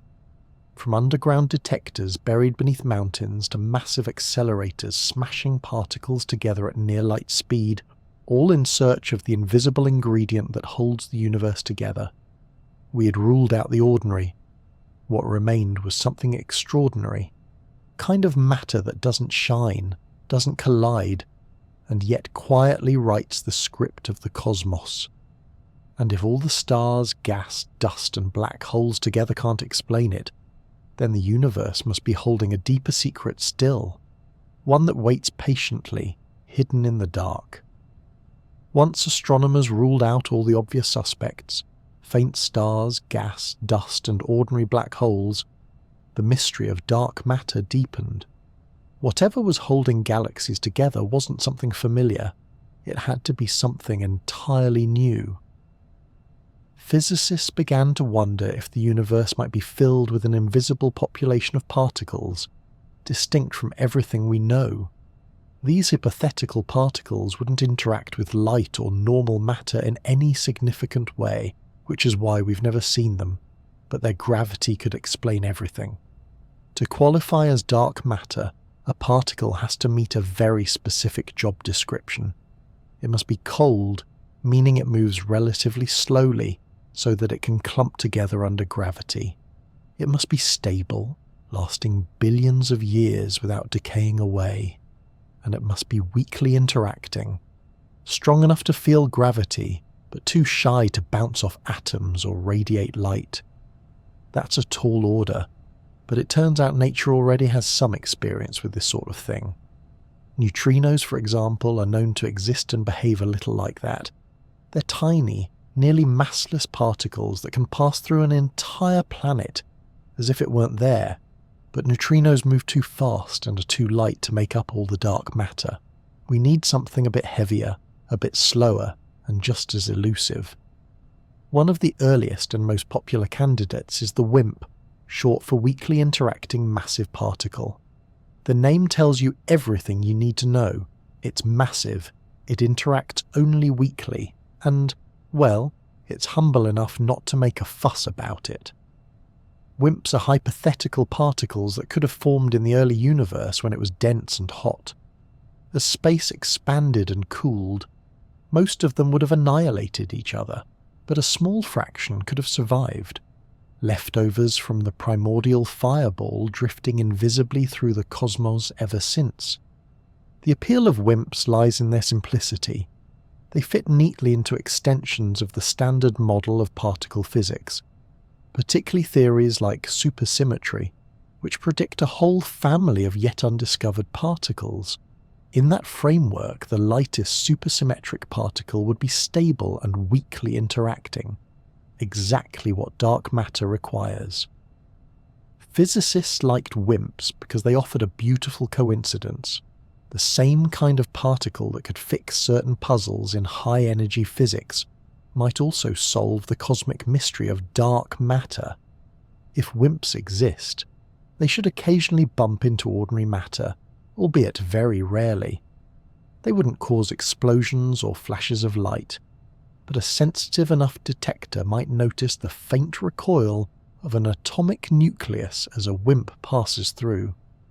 That simple idea, the faintest tap from a passing ghost, inspired decades of experimental searches, from labs deep beneath mountains to tanks of supercooled xenon buried in old mines. For now, the results have been stubbornly quiet, but hope remains. Then there's another contender that comes from a completely different direction, the Axion. The Axion wasn't invented to explain dark matter at all. It was originally proposed in the 1970s to fix an odd problem in quantum physics, something called the strong CP violation issue. The math suggested that atomic nuclei should behave asymmetrically, but nature seemed to disagree. The Axion was introduced as a mathematical fix, a gentle correction to restore symmetry. And then, almost as an afterthought, physicists realized that if axions existed, they'd have just the right properties to be dark matter. Unlike WIMPs, which are hefty by subatomic standards, axions are incredibly light, perhaps 1 trillion times lighter than an electron.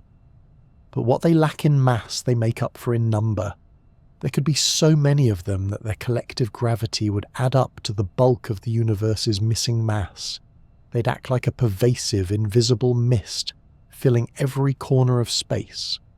Axions are strange even by particle physics standards. They arise from what's called a field, a background energy that fills space. When that field oscillates, it behaves as though it's made of particles. You can think of it like a vibrating violin string. The motion of the string is continuous, but the sound it produces comes in discrete notes. In the same way, the oscillations of the axion field can be treated as particles, countless ghostly marbles rolling silently through matter, passing straight through walls, planets, and even stars without ever leaving a mark. If axions are real, they might occasionally convert into photons, particles of light, when passing through magnetic fields. Experiments have been designed to catch this process in the act, using strong magnets and ultra-sensitive detectors. So far, no conclusive signal has been found, but the search continues, and new instruments are being built to listen for the faint whisper of axions turning into light. A third possibility is even more exotic, the sterile neutrino. Regular neutrinos are already some of the strangest particles we know. They have tiny masses, no electric charge, and can slip through solid matter as if it isn't there. But some theories suggest that there could be a hidden cousin, a sterile neutrino that doesn't interact through any of the usual forces, not even the weak nuclear force that regular neutrinos feel. It would be almost completely invisible except for its gravitational pull. Sterile neutrinos could have formed in the early universe alongside the known neutrinos, quietly influencing the growth of structure. Depending on their mass, they might count as warm, dark matter, not fast enough to erase structure entirely, but not as cold and clumpy as WIMPs. Observations of galaxy formation and X-ray emissions have placed limits on their properties, but the door remains open. They could still be out there, lurking in the dark corners of physics, just waiting to be discovered. Each of these candidates, WIMPs, axions, sterile neutrinos, represents a different vision of what the unseen universe might be made of. WIMPs are heavy and sparse, like invisible boulders scattered through space. Axions are light and numerous, a soft cosmic fog. Sterile neutrinos are somewhere in between, subtle and elusive, whispering between the cracks of known physics. The universe might even contain more than one of these species, a mixed population of unseen matter woven together to form the dark scaffolding of the cosmos. No matter the form, all the good candidates share those same essential traits. They're cold, stable, and shy. Cold, so that they move slowly enough for gravity to bind them into galaxies. Stable, so they've survived since the dawn of time. And shy, so they don't interact strongly with ordinary matter or light, which explains their invisibility. The fact that all three of these qualities can coexist in the same theoretical space gives scientists hope that they're on the right track. There's something oddly charming about the thought that the universe might be filled with ghostly marbles rolling endlessly through matter, occasionally brushing past atoms without a sound. We are surrounded by them, bathed in them, and yet they pass through us like wind through mist. The dark matter candidates are like cosmic phantoms, perfectly polite, never disturbing the furniture, but quietly holding the whole house together. Each new experiment refines the picture a little further. Whether the answer lies in heavy WIMPs, feathery axions, or something we haven't even imagined yet, the search itself has already expanded our view of what's possible. The more we learn about what dark matter could be, the more extraordinary the universe becomes, a place where the most important ingredients are the ones we can't see at all. Somewhere, out there in the darkness, the truth about these particles is waiting, and the question now facing science is a simple but daunting one. If these invisible particles are everywhere, how on earth do we actually find them? If dark matter really is made of particles, whether they're heavy WIMPs, delicate axions, or some entirely new species, then in principle they should be passing through us right now. Every second, trillions of them may be flowing through your body, the room around you, and deep into the earth itself.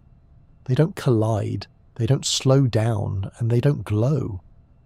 But every once in a while, just maybe, one of them could nudge an atom ever so slightly. And that tiny, fleeting tap, a whisper in the silence, is what scientists are trying to hear. The search for dark matter isn't being conducted in gleaming space telescopes or giant particle colliders, but in quiet, lonely places deep underground. These experiments are hidden away beneath mountains, mines, and ice sheets, far from the noisy interference of the surface world. Down there, shielded from cosmic rays and background radiation, enormous detectors sit patiently in the dark, waiting for the faintest signal that might betray the passing of an invisible particle. The idea is simple enough in principle. If a dark matter particle happens to strike an atomic nucleus in the detector, it will make that nucleus recoil, producing a tiny flash of light or a minute vibration that can be measured. In practice, however, this is one of the most difficult experiments imaginable. The detectors must be so sensitive that they can spot a single interaction among billions of harmless background events, like trying to hear a single snowflake land on the roof of a cathedral in the middle of a thunderstorm. The detectors themselves are marvels of precision. Some are filled with liquid xenon, chosen for its purity and ability to emit light when struck.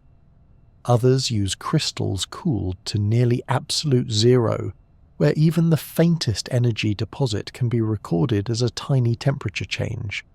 Every atom is counted, every flicker is noted.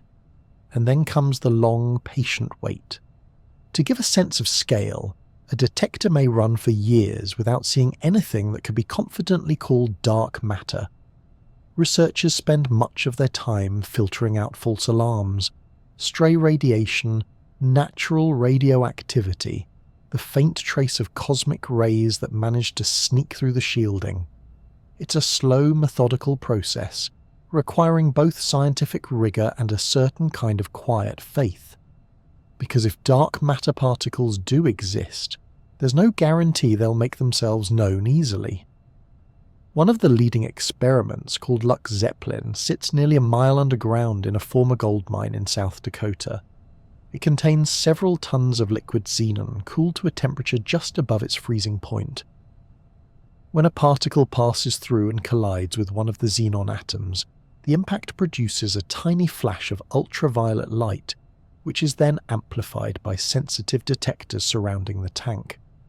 The whole setup is like a cosmic eardrum, listening for the faintest tap from the universe's most elusive guests, Other experiments take a different approach. The supercryogenic dark matter search in Canada, for example, uses ultra-cold germanium and silicon crystals to detect the minuscule vibrations from an impact. These crystals are so sensitive that they can pick up temperature changes smaller than a millionth of a degree. Imagine a bell tuned to such perfection that it could ring from the weight of a snowflake. That's how delicately these detectors are tuned to the dark. There are dozens of these quiet laboratories scattered around the world, each built with one goal: to catch something that doesn't want to be caught.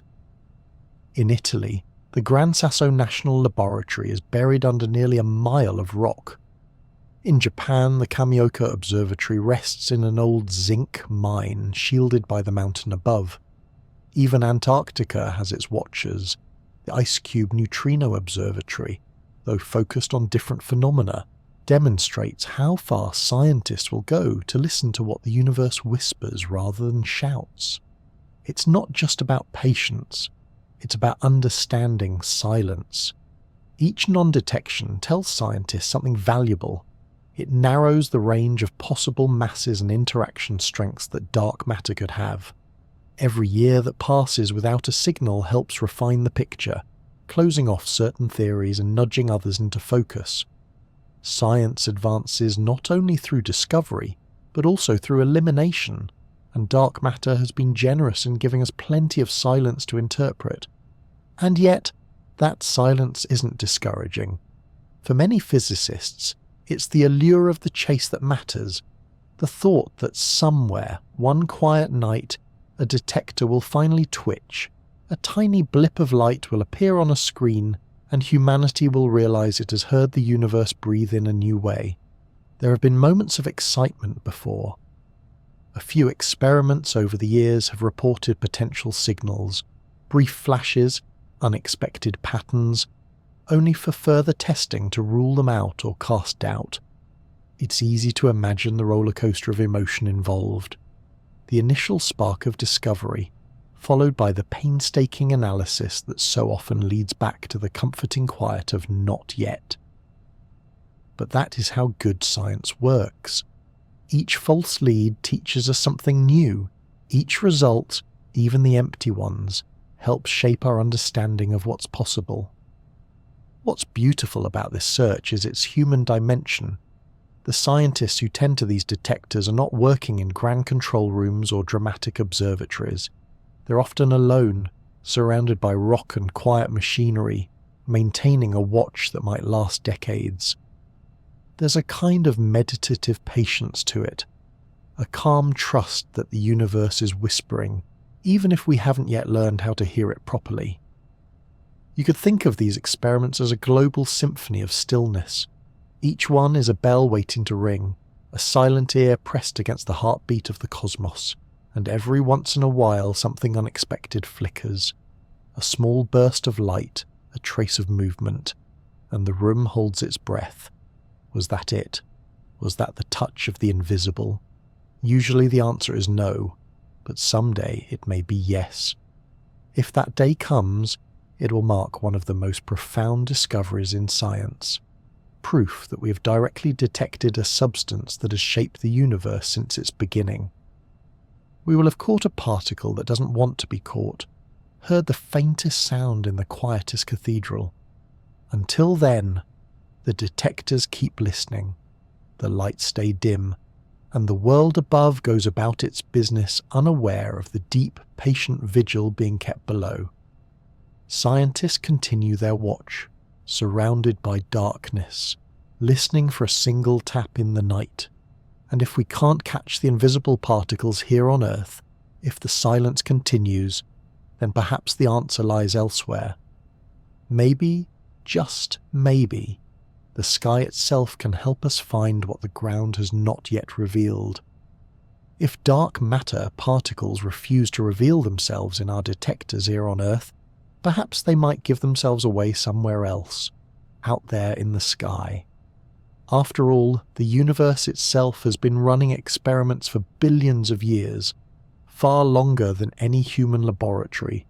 Galaxies collide, particles interact, and vast clouds of dark matter overlap and merge. Somewhere in all that quiet activity, faint traces might appear, little flickers of light where none should be. This approach is called indirect detection. Instead of trying to catch a dark matter particle directly, scientists look for its possible byproducts, high-energy gamma rays, positrons or neutrinos, created when dark matter particles collide and annihilate each other. It's a bit like searching for footprints rather than the creature itself. If two invisible particles meet and transform into visible energy, the resulting radiation might be the clue we've been waiting for. The best places to look are where dark matter is expected to be densest. The centre of our galaxy, for example, is a prime target. The Milky Way's core is packed with stars, gas, and, according to models, an enormous concentration of dark matter swirling around a supermassive black hole. If dark matter particles are occasionally annihilating there, the region should glow faintly in gamma rays, the most energetic form of light. And indeed, telescopes like NASA's Fermi Gamma Ray Space Telescope have spotted something intriguing, an excess of gamma rays coming from the galactic centre that doesn't quite fit what we expect from known sources. For a while, this mysterious glow looked like a perfect candidate for a dark matter signal. The data even matched what physicists predicted WIMP annihilations might produce. Excitement grew. Had we finally found the glow of the invisible? As is often the case in science, the answer was complicated. The signal was real, but explaining it turned out to be tricky. The centre of the Milky Way is a chaotic place full of energetic phenomena. Pulsars, black holes, cosmic rays, and clouds of hot gas. Any of these could mimic the gamma ray excess. One team would claim the pattern looked exactly like dark matter annihilation. Another would argue that it was better explained by an undiscovered population of millisecond pulsars. It was like seeing fireflies flickering in the distance. Are they real lights, or just reflections on the glass? Beyond our own galaxy, dwarf spheroidal galaxies became the next best hunting grounds. These tiny, faint galaxies orbit the Milky Way and are almost entirely made of dark matter. They're simple, quiet systems with little background noise, making them perfect laboratories for indirect detection. If dark matter particles are annihilating anywhere, the clean signature should appear there. Dozens of telescopes have pointed their instruments toward these dwarfs, listening for the faint hum of gamma rays. So far, the results have been teasingly close. Occasional hints, gentle upticks in the data, but never the solid, unambiguous yes that would clinch the case. Sometimes the signals seem promising, then new data smooth them away like footprints in the sand. The universe, it seems, enjoys being coy. Other experiments search for different byproducts. Some focus on positrons, the antimatter counterparts of electrons, which could be produced when dark matter particles annihilate. Detectors aboard spacecraft, like the AMS-02 experiment on the International Space Station, have found curious excesses of positrons in cosmic rays. But again, interpretation is the challenge. Pulsars and supernova remnants can also produce positrons, and teasing apart those natural astrophysical sources from a dark matter signal is like trying to hear a single violin in an orchestra of explosions. High-energy neutrinos, those ghostly travellers that rarely interact with anything, are another potential clue. If dark matter accumulates in dense regions like the Sun's core, it might occasionally annihilate there, releasing neutrinos that fly straight out into space. Detectors such as IceCube in Antarctica are tuned to listen for them. Enormous volumes of ice wired with sensors that flash when a neutrino passes through. But so far those searches too have returned silence. The main difficulty with all of these efforts is that space is full of activity. Cosmic rays bombard everything. Pulsars spin like lighthouses. Black holes beam energy across the void. Every one of these processes produces light, particles, and noise. Dark matter, by contrast, whispers faintly amid the chaos. Even if it leaves a trace, that trace must be distinguished from countless natural fireworks already blazing across the sky. It's like trying to identify a single spark in the middle of a galaxy-wide bonfire. And yet, that's what makes the search so captivating. Every strange anomaly, every unexplained glow sends scientists back to their calculations. They model, debate, and refine, chasing the line between what's known and what might be hiding in plain sight. The process is patient, sometimes exasperating, but deeply human. Each possibility, no matter how faint, is another step closer to understanding how the universe holds itself together. Occasionally, the results edge close enough to provoke excitement. A signal emerges, the data aligns, the models fit, and then another explanation appears. Maybe the gamma rays come from unseen pulsars. Maybe the positrons are produced by ordinary cosmic rays hitting interstellar dust. In science, skepticism is the strongest tool we have. Every maybe must survive 100 what-ifs before it earns a yes. Still, the search continues. New observatories like the Cherenkov Telescope Array and the upcoming gamma-ray missions promise unprecedented sensitivity. They'll map the sky in greater detail, searching for the faint, diffuse glow of dark matter annihilation that might stretch across galaxies. If such a glow exists, we may soon see its outline flicker through the noise. There's something poetic about this stage of the search. We are, quite literally, looking for shadows made of light, subtle signatures that only appear when something invisible briefly transforms into the visible. It's a dance of opposites, where darkness might finally betray itself by the light it releases. It's also a reminder that even negative results matter. Each non-detection sharpens our understanding, constrains the theories, and directs the next generation of searches. The absence of evidence, in this case, is not the evidence of absence. It's the boundary line of progress, the faint horizon we keep pushing forward. If we can't yet hear the whispers of dark matter underground, and the sky offers only ambiguous murmurs, then perhaps there's one more arena to explore. A place where the smallest building blocks of reality collide and reveal their hidden kin.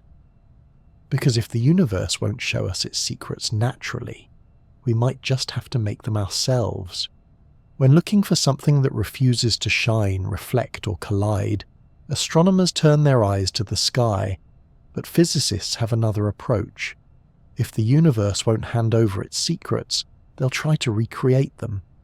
Instead of waiting for dark matter to bump into us, they make the conditions where it might be born.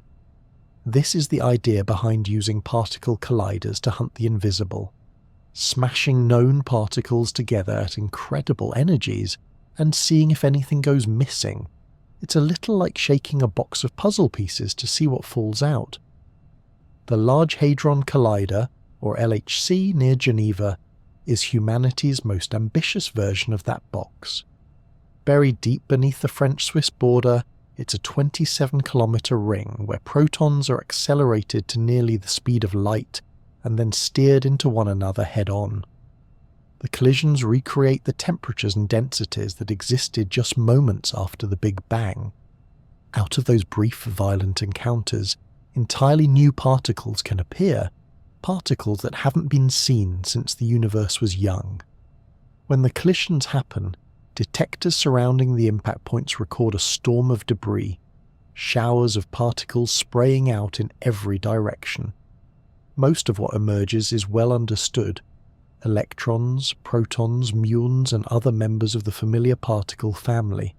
But sometimes, amid that chaos, there's a hint of something strange. The energy going in doesn't perfectly match the energy coming out.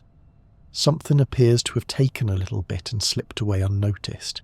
This is what physicists call missing energy, and it's one of the key clues they're watching for. If a new kind of particle were produced in the collision, one that doesn't interact with the detectors, it would carry energy off silently, leaving behind a measurable imbalance. In other words, if you smash protons together and part of the energy vanishes without explanation, it might have gone into creating a particle that refuses to talk to light, a perfect dark matter candidate. The concept is elegant and surprisingly intuitive. Energy, like money in a ledger, always has to balance. Physicists know how much they put in, and they can account for almost everything that comes out. If the numbers don't add up, something's missing, and that missing piece could belong to the invisible universe. To find these absences, detectors such as ATLAS and CMS at the LHC record billions of collisions per second, then sift through the data for signs of missing energy patterns. It's not about seeing the dark matter directly, but about seeing its shadow, the shape it leaves in the sum of everything else. This search complements what astronomers are doing in space and underground. While astrophysical observations show us where dark matter is, collider experiments try to show us what it might be. It's like investigating a mystery from two sides.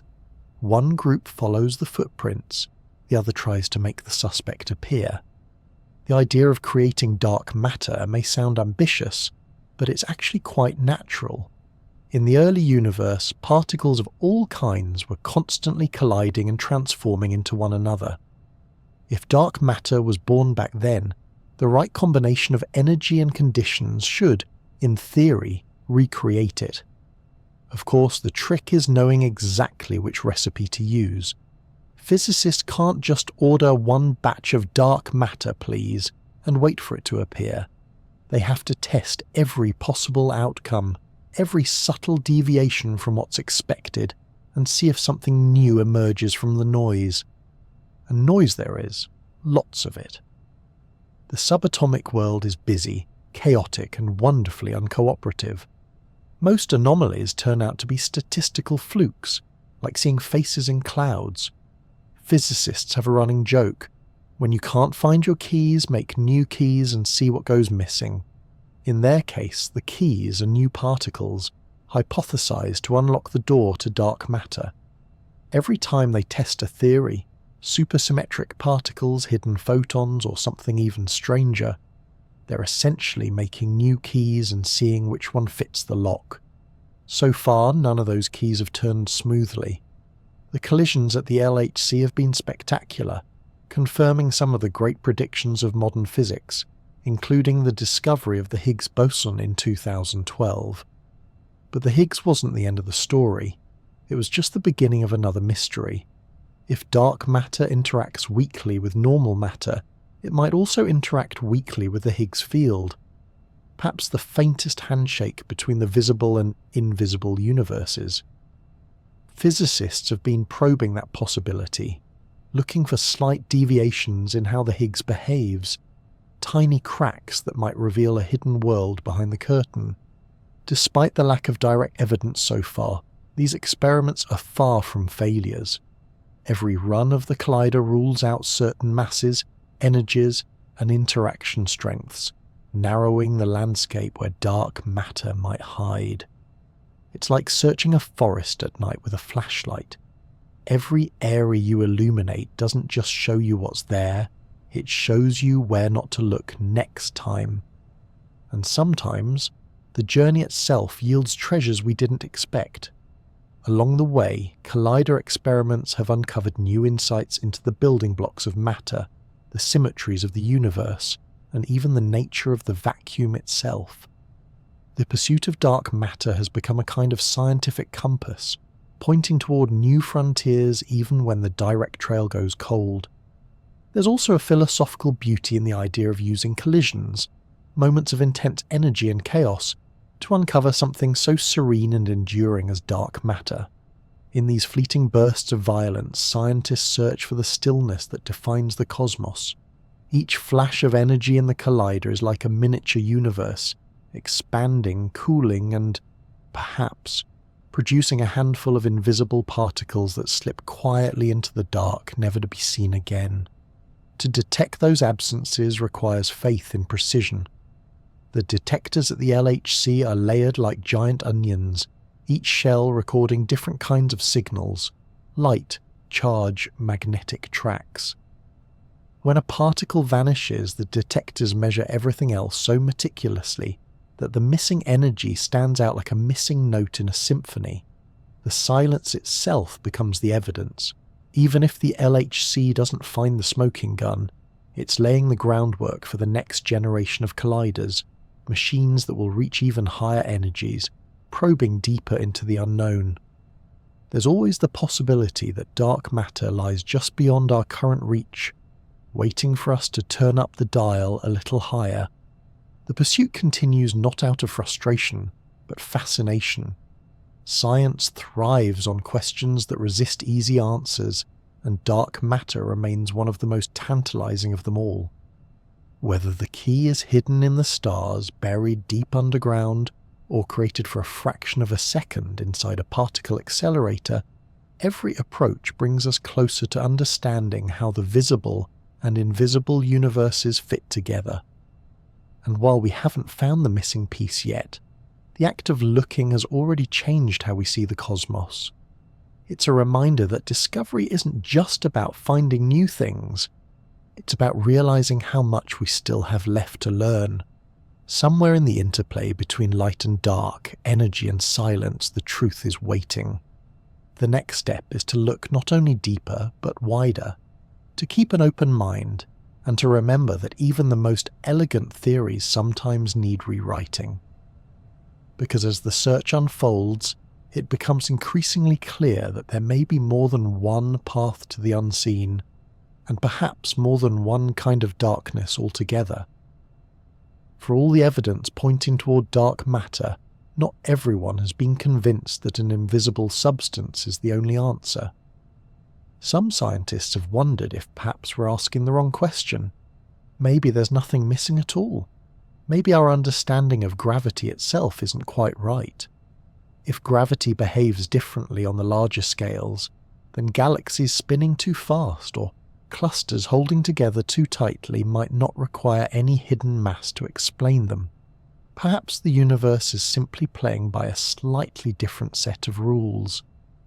This alternative view was first explored seriously in the early 1980s by physicist Mordechai Milgram, who proposed something called modified Newtonian dynamics, or MOND for short. At the time, Vera Rubin's observations of flat galaxy rotation curves had just made headlines. The outer stars of galaxies were moving faster than expected, suggesting either extra mass or a flaw in our math. Milgram wondered if maybe Newton's laws, while perfectly accurate in the lab or the solar system, needed a gentle tweak at extremely low accelerations, the kind you find at the edge of galaxies. In Milgram's idea, gravity doesn't weaken exactly as Newton predicted when accelerations become tiny. Instead, it tapers off more slowly, providing an extra boost that helps explain why stars in the outer reaches of galaxies don't drift away. With this adjustment, you could reproduce many of the same rotation curves that led astronomers to infer dark matter, without adding any invisible material at all. It was an audacious idea, and in some ways beautifully simple. MOND works remarkably well for certain things. It can predict how stars move within many galaxies with impressive accuracy. It also explains some fine details that even dark matter simulations sometimes struggle with, such as the tight relationship between a galaxy's visible mass and its rotation speed, a pattern known as the Tully-Fisher relation. It's as if galaxies obey a universal rule, and MOND seems to capture it naturally. But simplicity can be deceiving. The universe is rarely content to let one neat equation solve everything. When astronomers tested MOND on larger scales, such as clusters of galaxies, the cracks began to show. The extra gravitational pull required to hold those clusters together was far greater than MOND could provide. To make the math work, even MOND had to invoke some unseen matter, a touch of irony that wasn't lost on its critics. The theory also ran into trouble when confronted with the cosmic microwave background. the ancient light from the early universe. The delicate pattern of temperature ripples in that background encodes the balance of matter, energy, and gravity in the cosmos. Those patterns match beautifully with the predictions of the dark matter model, but are far harder to reproduce with modified gravity alone. It's as though Mond could draw a convincing map of a city's streets but struggle to capture the mountains, rivers and coastlines surrounding it. Still, Mond sparked a new way of thinking about gravity. If Newton's laws might need adjusting, perhaps Einstein's general relativity, our more complete description of gravity, might too. This led to a broader family of theories called modified gravity, or emoji for short.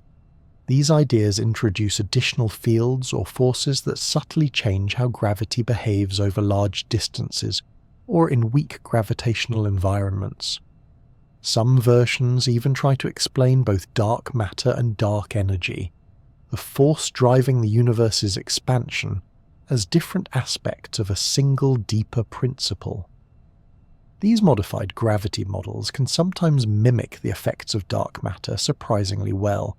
They offer elegant explanations for galaxy rotation curves, for instance, and they avoid the need to invent an entirely new form of matter.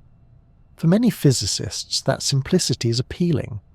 Why add a whole new kind of particle if a tweak to the equations could do the same job? But the more scientists test these theories, the more the evidence seems to favour dark matter. When researchers simulate the large-scale structure of the universe, the cosmic web of filaments and voids, dark matter naturally produces the observed patterns. Modified gravity theories, on the other hand, tend to struggle with those same details. They can explain galaxies, perhaps, but not galaxy clusters, not lensing patterns, not the subtle fingerprints left in the early universe's light. It's a little like trying to navigate a landscape using two maps.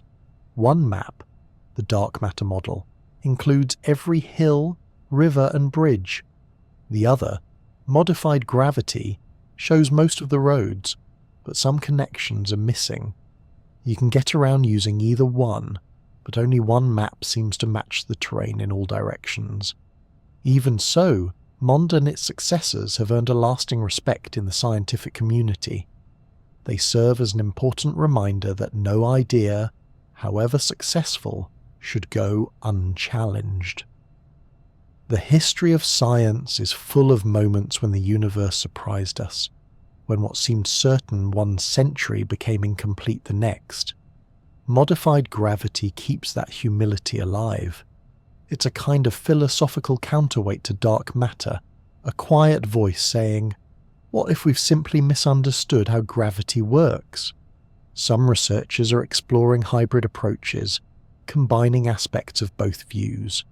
Perhaps gravity is slightly modified, and there's a form of unseen matter. The universe may not be an either-or system, but a both-and. As so often happens when humans try to simplify something cosmic into a single rule. For now, though, the balance of evidence strongly supports dark matter. Its fingerprints are everywhere, in the bending of light around galaxy clusters, in the formation of structure, in the motions of stars and gas, and in the ancient echoes of the Big Bang. No single modified gravity theory has yet been able to reproduce all of those clues at once. That doesn't mean the challenges have failed, only that the mystery remains richer than we expected.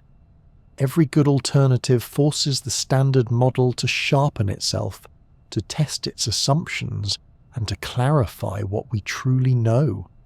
In that way, even the theories that don't win still advance the story. The conversation between these ideas, between unseen matter and unseen rules, is what keeps cosmology alive. One side imagines a universe filled with invisible substance, the other imagines a universe whose laws subtly evolve with scale. Both are attempts to make sense of the same set of clues, and both remind us that our understanding of gravity, though powerful, may not yet be complete. Perhaps in the end, the truth will borrow a little from each, a universe that bends its laws gently while still hiding something beneath the surface. Whatever the final answer, the search itself has deepened our grasp of the cosmos. Every equation, every simulation, every late-night debate in a quiet observatory adds another thread to the tapestry of discovery. For now, dark matter remains the leading explanation, supported by the weight of evidence from across the sky. But it's worth remembering that science advances not just through answers, but through questions that refuse to settle. And in the grand search for the invisible, every alternative path, even the ones that wind back on themselves, helps illuminate the way forward. With the debate still alive and curiosity undimmed, it's time to step back from individual theories and take in the bigger picture, to look at what the universe is truly made of, and how its ingredients fit together into a single astonishing whole. When you step back and look at the universe as a whole, something quietly astonishing comes into focus. Everything you can see, every star, planet, nebula, and atom that has ever existed, makes up only a tiny fraction of what's actually out there. The glowing galaxies scattered across the sky, the clouds of gas between them, the molecules in your body. Together they amount to just about 5% of the cosmic total. The rest, the vast unseen majority, belongs to realms we cannot touch or see, roughly 27% dark matter, and an even more mysterious 68% dark energy. It means that most of the universe is invisible, not because it's hiding behind something, but because it exists in forms we can only infer. The universe, in the simplest terms, is made mostly of nothing, and yet that nothing is what gives it structure, motion, and life. Imagine standing inside a vast cathedral, so enormous that its walls vanish into darkness. The beams of light streaming through stained glass are the stars and galaxies, the luminous 5%. But the pillars holding up the ceiling, the arches shaping the space and the air that fills it all, that's the dark matter and dark energy. They don't glow, but without them, the cathedral would collapse. The universe's beauty comes not only from its light, but from the dark scaffolding that allows the light to exist. Dark matter, that quiet cosmic glue, makes up about a quarter of everything.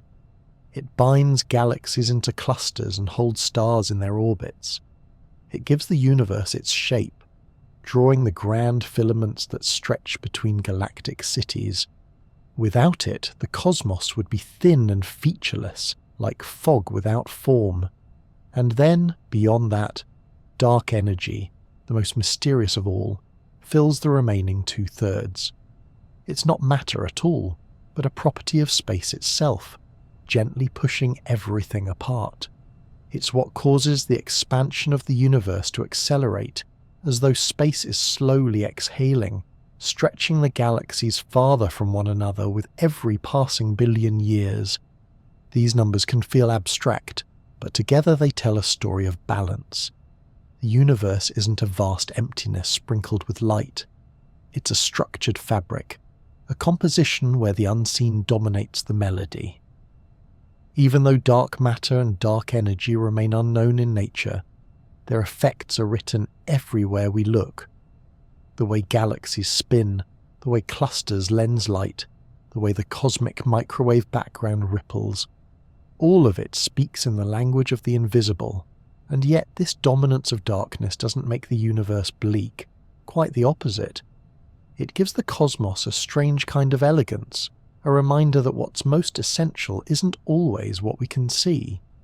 The atoms that make up everything familiar, stars, oceans, trees, people, are rare jewels set in an ocean of the unseen. We are in a sense beings of rare material, sculpted from the leftovers of cosmic creation, carried by the invisible. There's comfort in that too. The universe is enormous, yes, but it isn't cold or indifferent. Its emptiness is full of quiet purpose. The spaces between galaxies aren't voids. They are regions where gravity and energy perform a delicate balance, a cosmic conversation that has continued for nearly 14 billion years. Even the word nothing feels inadequate here. Space itself is not empty. It hums with energy, fields and fluctuations. Quantum particles blink into existence and vanish again in less than an instant. Gravity stretches and curves it, light travels through it, and dark energy fills it with gentle persistence. What we call nothing is, in truth, the most fundamental something there is. Astronomers sometimes describe the universe as a cosmic inventory. If you were to make a pie chart of existence, only a slim slice would represent everything known and luminous. The rest of the chart is labelled with question marks. And yet, those question marks are the reason the pie exists at all. It's a reminder that ignorance in science isn't a void to fear, but an invitation to explore. The fact that we can measure the proportions of the universe so precisely, even without knowing what most of it is one of the quiet triumphs of human curiosity. The story of dark matter and dark energy shows that the unknown isn't an obstacle to knowledge. It's the wellspring of it. Every mystery uncovered by science doesn't diminish the world, it deepens it. The more we learn about what the universe hides, the more astonishing it becomes that anything shines at all. Our understanding is still evolving. Future telescopes may reveal the fingerprints of dark matter particles. New theories may finally explain what dark energy really is. But for now, we live in a moment of wonder, knowing that our entire existence plays out in a universe where almost everything is invisible, and yet everything works in perfect harmony. When you look up at the night sky, remember that you're not just seeing stars.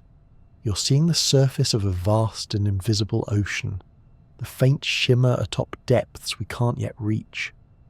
The galaxies are lanterns drifting in that ocean, held aloft by the unseen tides of dark matter and carried outward by the breath of dark energy. It's tempting to think of ourselves as small in such a universe, but perhaps it's better to see it the other way around.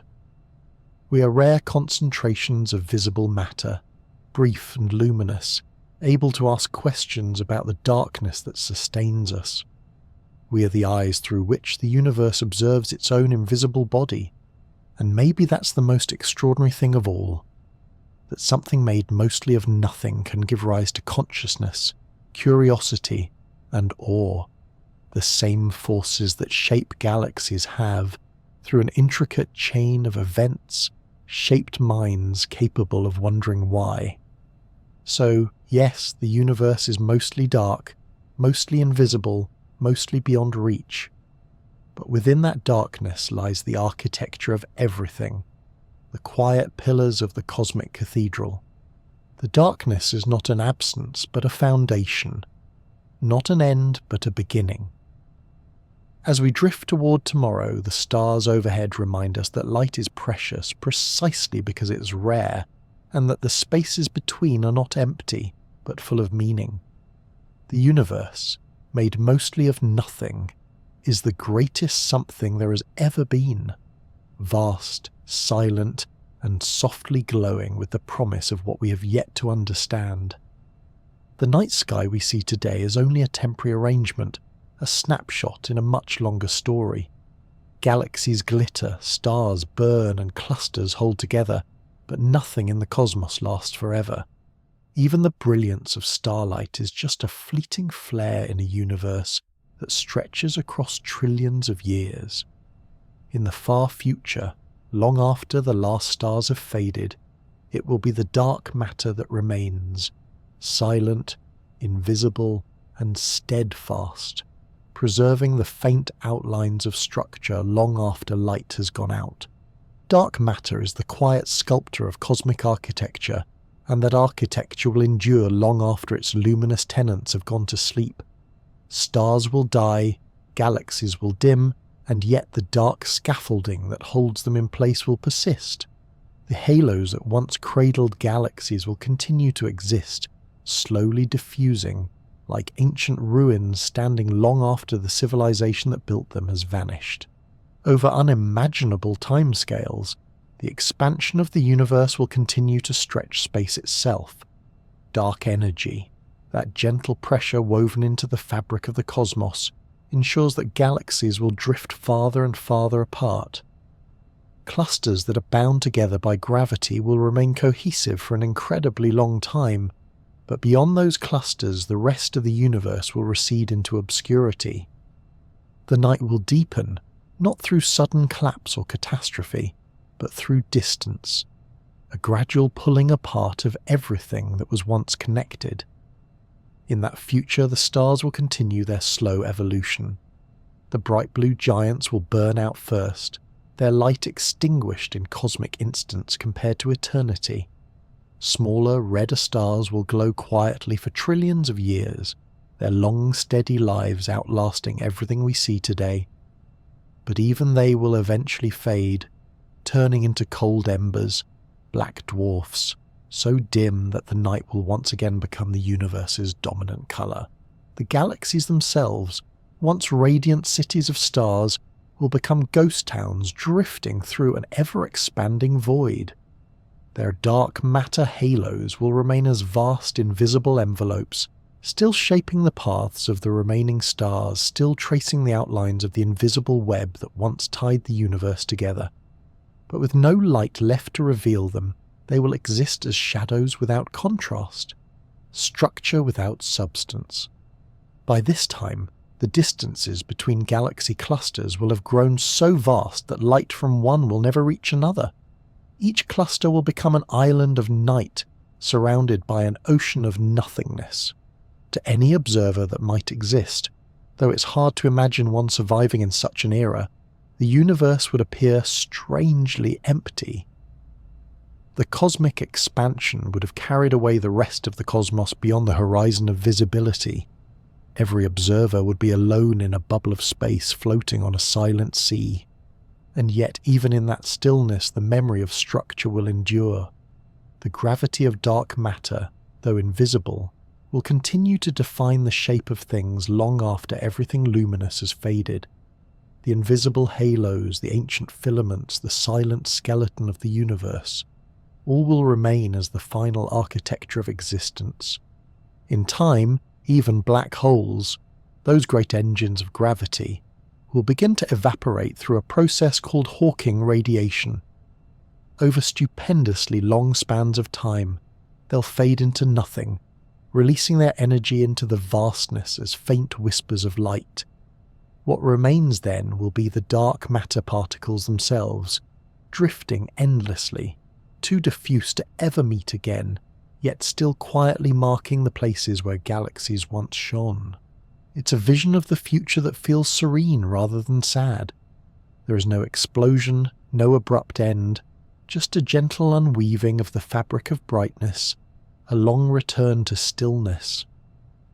The universe doesn't die, it simply falls asleep. The structures formed by dark matter, the galaxies, the clusters, the web, will dissolve so gradually that even time itself might seem to slow in sympathy. If one could stand in that far future, on some lonely remnant orbiting an ancient star, the sky would be dark and quiet beyond comprehension. The faint glow of a dying galaxy might shimmer like a memory, surrounded by emptiness so deep it would seem endless. The cosmic web, that great network of dark matter and galaxies, will by then be a faded echo, its strands stretched beyond reach, its connections lost to distance. And yet, in that future darkness, there's a quiet beauty. The same forces that shaped the early universe will still exist, unchanged, patient as ever. Gravity will still pull, dark matter will still weigh, and dark energy will still whisper its quiet expansion. The universe will continue to be, even if it no longer shines. It's strange to think that the story of light, the story of stars, planets, and life, is just one chapter in a much longer book written mostly in darkness. We happen to live in the bright Middle Pages, the brief moment when galaxies still gleam and night skies still sparkle. Billions of years from now, those lights will fade, but the underlying structure, the quiet geometry of dark matter, will remain, a record of how everything once was. From a cosmic perspective, the future is not something to fear. It's simply the natural continuation of a universe that has always balanced creation and dissolution, brightness and shadow. The same physics that allowed galaxies to form will one day allow them to fade, and in that fading there is peace, a slow return to equilibrium, as the universe lets go of its luminous energy and settles into its dark, enduring form. We tend to think of darkness as emptiness, but in the cosmos it's the opposite. The dark will inherit everything. It is the keeper of structure, the custodian of memory. When the last photon is released and the final star goes cold, the universe will still be there, quiet, vast, and patient beyond imagining. And perhaps just as the stars once rose from darkness, something else might rise again, in some form we cannot yet imagine. The universe is nothing if not creative, and its silence may be less an ending than a pause between movements.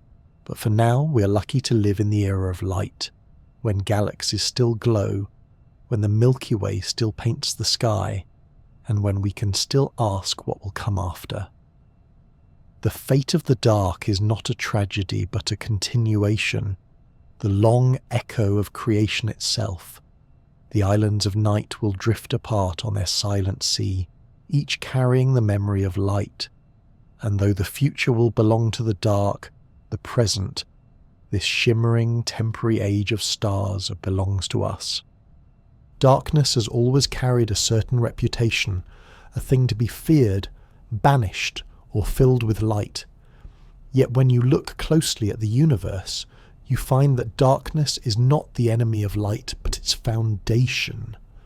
Every star, every galaxy, every flicker of brilliance exists because the dark made room for it. The invisible is not what hides the cosmos, it's what holds it together.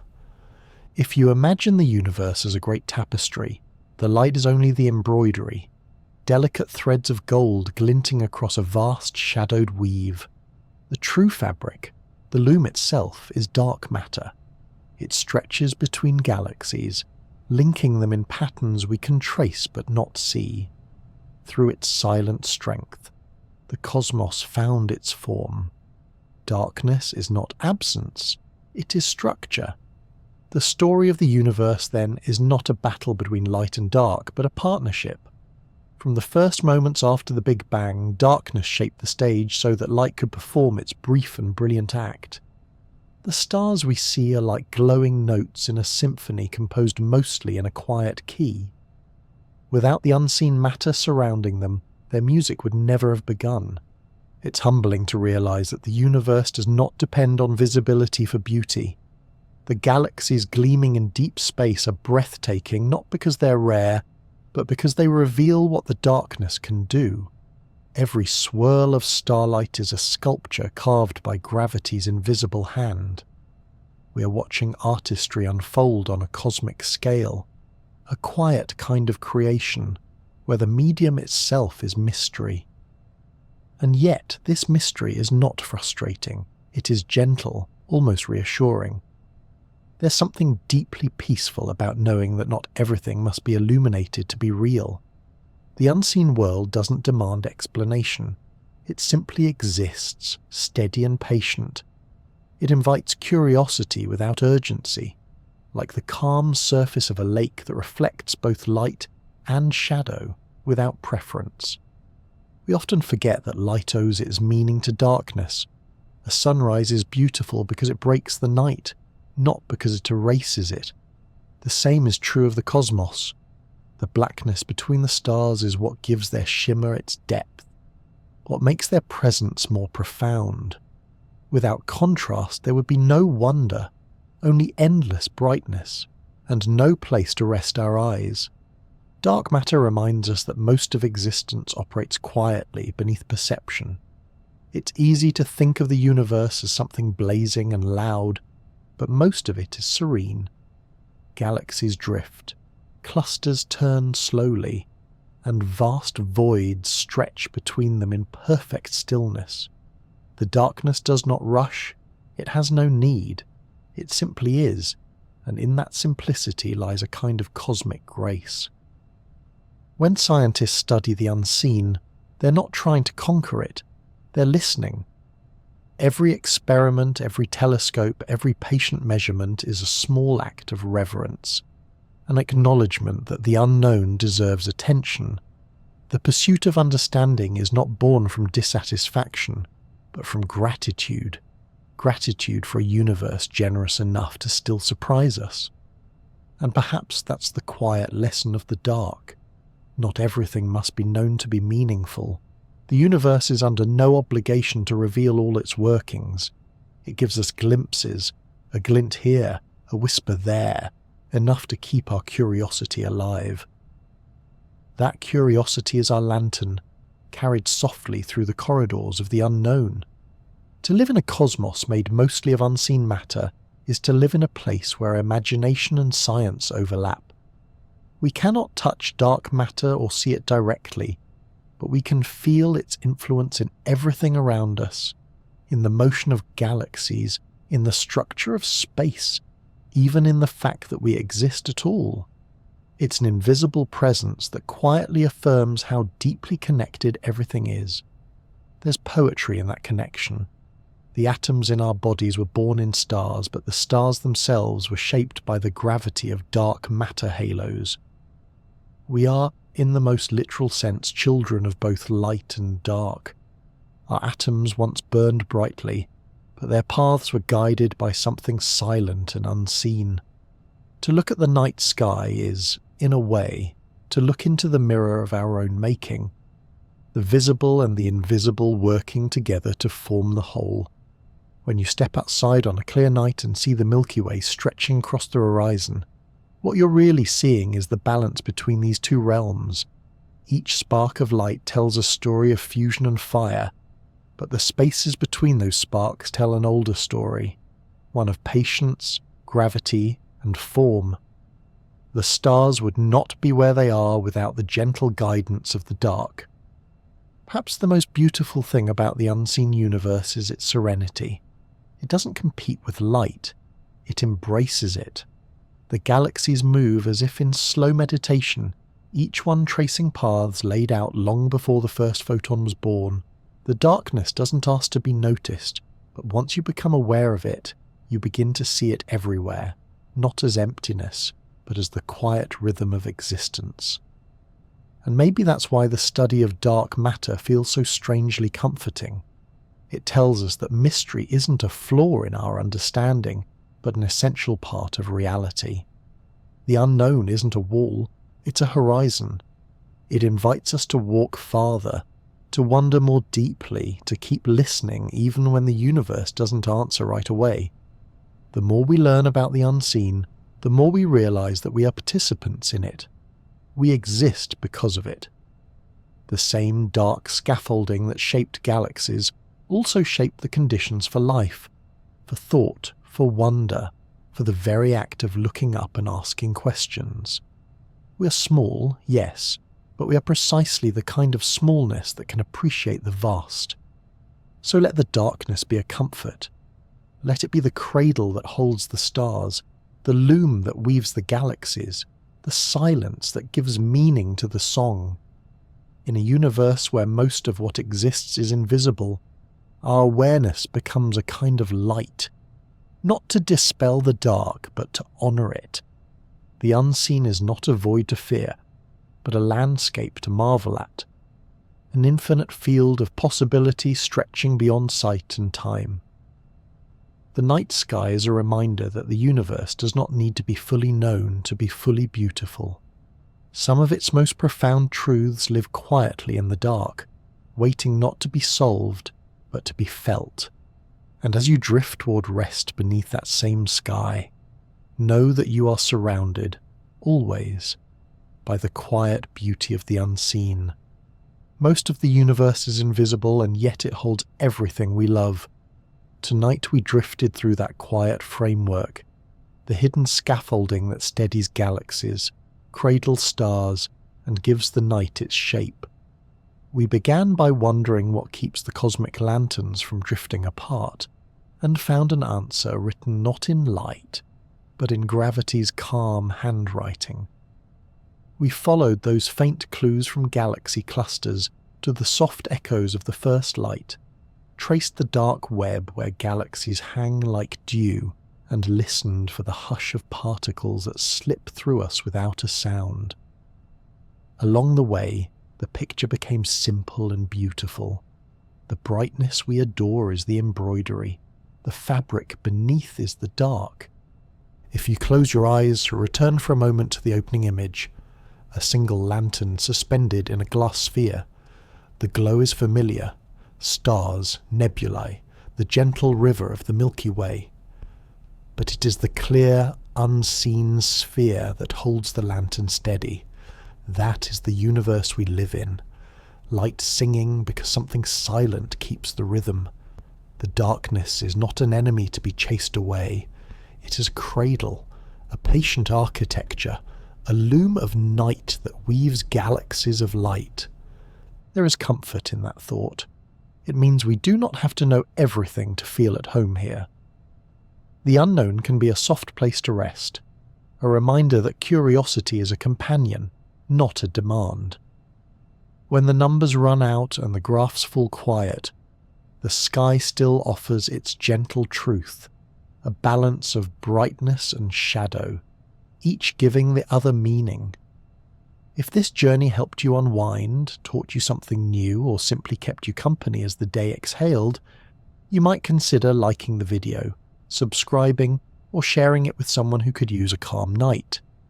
It helps this little corner of quiet science reach the people who might need it most. And now, let the questions settle like dust in a sunbeam. Let the room grow still. Outside, the stars keep their slow promises, and the spaces between them hold steady. You are part of that balance, a brief light, carried by a greater quiet. Thank you for spending your evening with the sleepy scientist. May your night be easy, your dreams unhurried, and your rest deep. Until next time, sleep well beneath the stars,